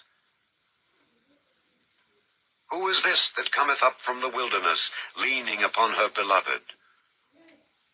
I raised thee up under the apple tree. There thy mother brought thee forth. There she brought thee forth that bare thee. Set me as a seal upon thine heart, as a seal upon thine arm. For love is strong as death. Jealousy is cruel as the grave. The coals thereof are coals of fire, which hath a most vehement flame. Many waters cannot quench love, neither can the floods drown it. If a man would give all the substance of his house for love, it would utterly be contemned. We have a little sister, and she hath no breasts. What shall we do for our sister in the day when she shall be spoken for? If she be a wall, we will build upon her a palace of silver, and if she be a door, we will enclose her with boards of cedar. I am a wall, and my breasts like towers.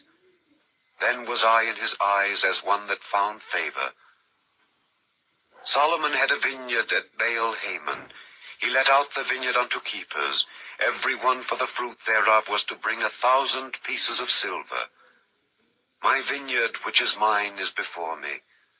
Thou, O Solomon, must have 1,000, and those that keep the fruit thereof 200. Thou that dwellest in the gardens, the companions hearken to thy voice. Cause me to hear it.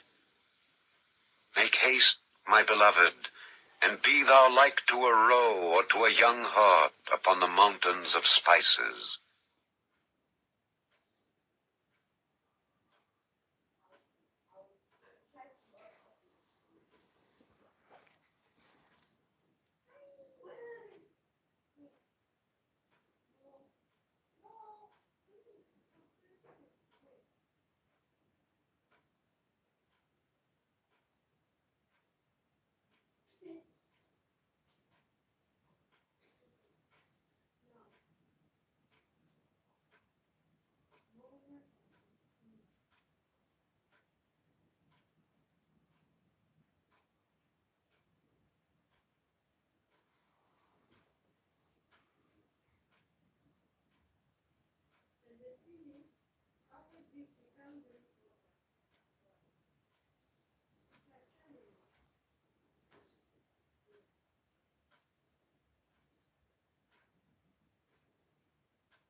The Song of Solomon, Chapter 1.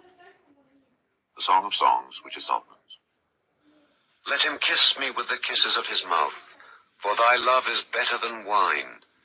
Because of the savor of thy good ointments, thy name is as ointment poured forth. Therefore do the virgins love thee. Draw me, we will run after thee. The king hath brought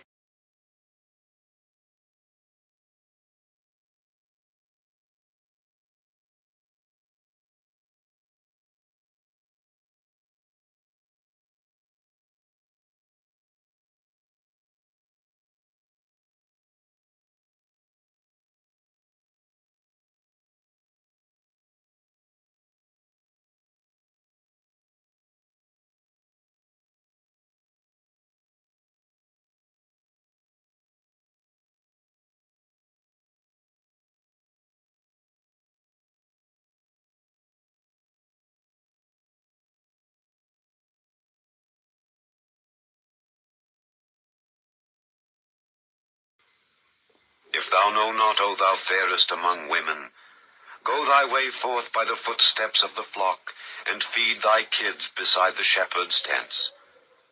I have compared thee, O my love, to a company of horses in Pharaoh's chariots. Thy cheeks are comely with rows of jewels, thy neck with chains of gold. We will make thee borders of gold with studs of silver. While the king sitteth at his table, my spikenard sendeth forth the smell thereof. A bundle of myrrh is my well-beloved unto me. He shall lie all night betwixt my breasts. My beloved is unto me as a cluster of camphire in the vineyards of Engedi. Behold, thou art fair, my love. Behold, thou art fair, thou hast dove's eyes. Behold, thou art fair, my beloved, yea, pleasant. Also our bed is green. The beams of our house are cedar, and our rafters of fir. Chapter 2. I am the rose of Sharon, and the lily of the valleys. As the lily among thorns, so is my love among the daughters. As the apple tree among the trees of the wood, so is my beloved among the sons. I sat down under his shadow with great delight, and his fruit was sweet to my taste. He brought me to the banqueting house, and his banner over me was love. Stay me with flagons, comfort me with apples, for I am sick of love. His left hand is under my head, and his right hand doth embrace me. I charge you, O ye daughters of Jerusalem, by the roes and by the hinds of the field, that ye stir not up nor awake my love, till he please. The voice of my beloved, behold, he cometh leaping upon the mountains, skipping upon the hills. My beloved is like a roe or a young hart. Behold, he standeth behind our wall, he looketh forth at the window, showing himself through the lattice. My beloved spake and said unto me, Rise up, my love, my fair one, and come away. For lo, the winter is past, the rain is over and gone. The flowers appear on the earth, the time of the singing of birds is come, and the voice of the turtle is heard in our land. The fig tree putteth forth her green figs, and the vines with the tender grape give a good smell. Arise, my love, my fair one, and come away. O my dove that art in the clefts of the rock, in the secret places of the stairs, let me see thy countenance, let me hear thy voice. For sweet is thy voice, and thy countenance is comely. Take us the foxes, the little foxes that spoil the vines, for our vines have tender grapes. My beloved is mine, and I am his. He feedeth among the lilies. Until the day break and the shadows flee away, turn, my beloved, and be thou like a roe or a young hart upon the mountains of Bether. Chapter 3. By night on my bed I sought him whom my soul loveth. I sought him, but I found him not. I will rise now and go about the city in the streets, and in the broad ways I will seek him whom my soul loveth. I sought him, but I found him not. The watchmen that go about the city found me, to whom I said, Saw ye him whom my soul loveth? It was but a little that I passed from them, but I found him whom my soul loveth. I held him, and would not let him go until I had brought him into my mother's house, and into the chamber of her that conceived me. I charge you, O ye daughters of Jerusalem, by the roes and by the hinds of the field, that ye stir not up, nor awake my love, till he please. Who is this that cometh out of the wilderness, like pillars of smoke, perfumed with myrrh and frankincense, with all powders of the merchant? Behold his bed, which is Solomon's. 80 valiant men are about it, of the valiant of Israel. They all hold swords, being expert in war. Every man hath his sword upon his thigh, because of fear in the night. King Solomon made himself a chariot of the wood of Lebanon. He made the pillars thereof of silver, the bottom thereof of gold, the covering of it of purple, the midst thereof being paved with love for the daughters of Jerusalem.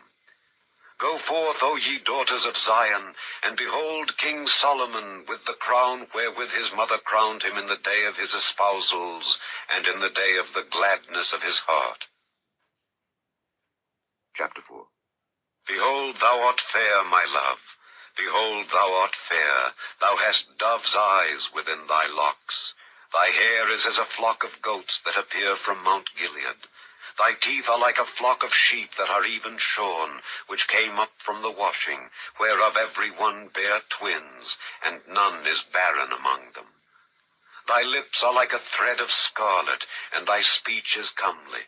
Thy temples are like a piece of a pomegranate within thy locks. Thy neck is like the tower of David builded for an armory, whereon there hang 1,000 bucklers, all shields of mighty men. Thy two breasts are like two young roes that are twins, which feed among the lilies. Until the day break and the shadows flee away, I will get me to the mountain of myrrh and to the hill of frankincense. Thou art all fair, my love, there is no spot in thee. Come with me from Lebanon, my spouse, with me from Lebanon. Look from the top of Amana, from the top of Shinar and Hermon, from the lions' dens, from the mountains of the leopards. Thou hast ravished my heart, my sister, my spouse. Thou hast ravished my heart with one of thine eyes, with one chain of thy neck. How fair is thy love, my sister, my spouse! How much better is thy love than wine, and the smell of thine ointments than all spices.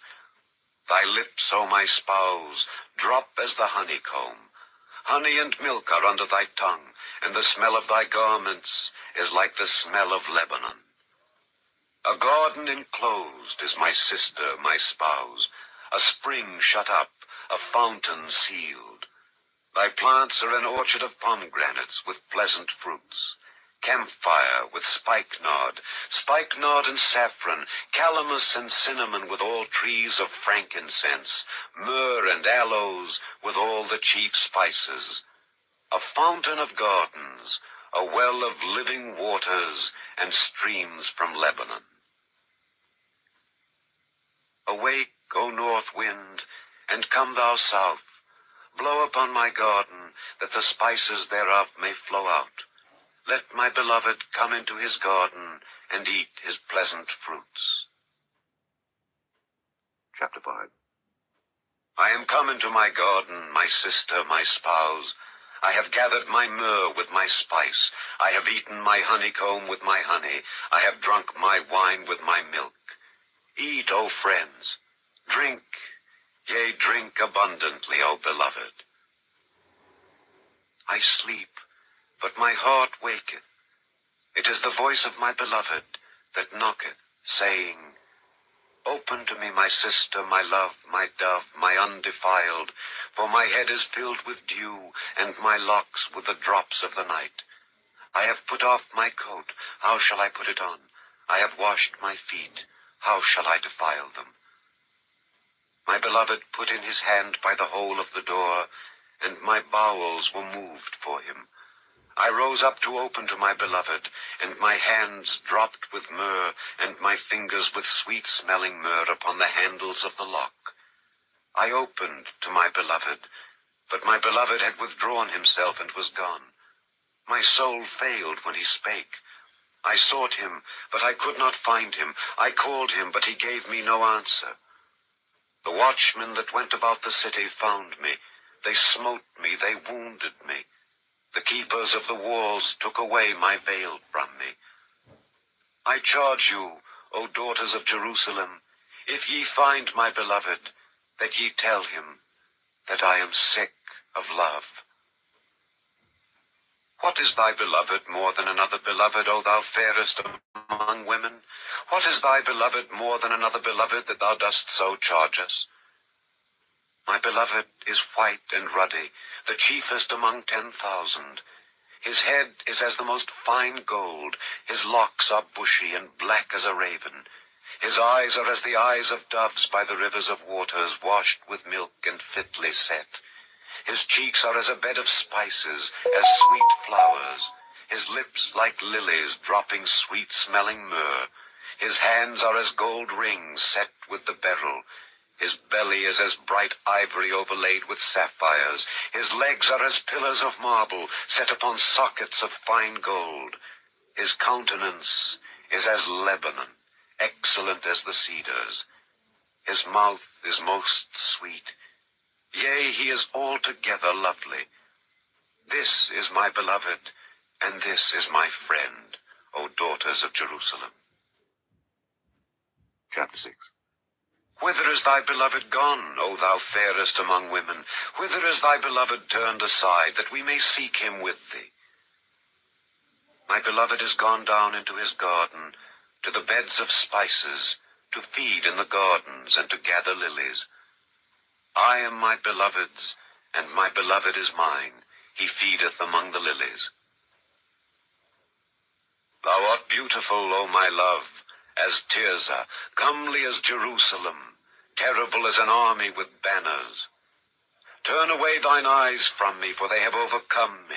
Thy hair is as a flock of goats that appear from Gilead. Thy teeth are as a flock of sheep which go up from the washing, whereof every one beareth twins, and there is not one barren among them. As a piece of a pomegranate are thy temples within thy locks. There are 80 queens, and 80 concubines, and virgins without number.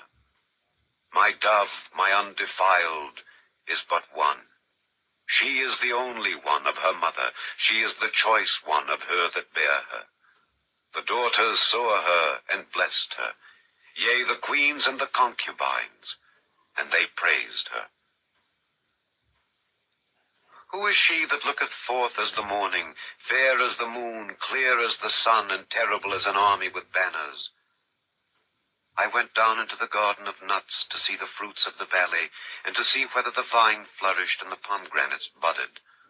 Or ever I was aware, my soul made me like the chariots of Aminadab. Return, return, O Shulamite, return, return, that we may look upon thee. What will ye see in the Shulamite? As it were the company of 2 armies. Chapter 7. How beautiful are thy feet with shoes, O prince's daughter! The joints of thy thighs are like jewels, the work of the hands of a cunning workman. Thy navel is like a round goblet which wanteth not liquor. Thy belly is like an heap of wheat set about with lilies. Thy 2 breasts are like 2 young roes that are twins. Thy neck is as a tower of ivory, thine eyes like the fish pools in Heshbon by the gate of Beth-rabbim. Thy nose is as the tower of Lebanon which looketh toward Damascus. Thine head upon thee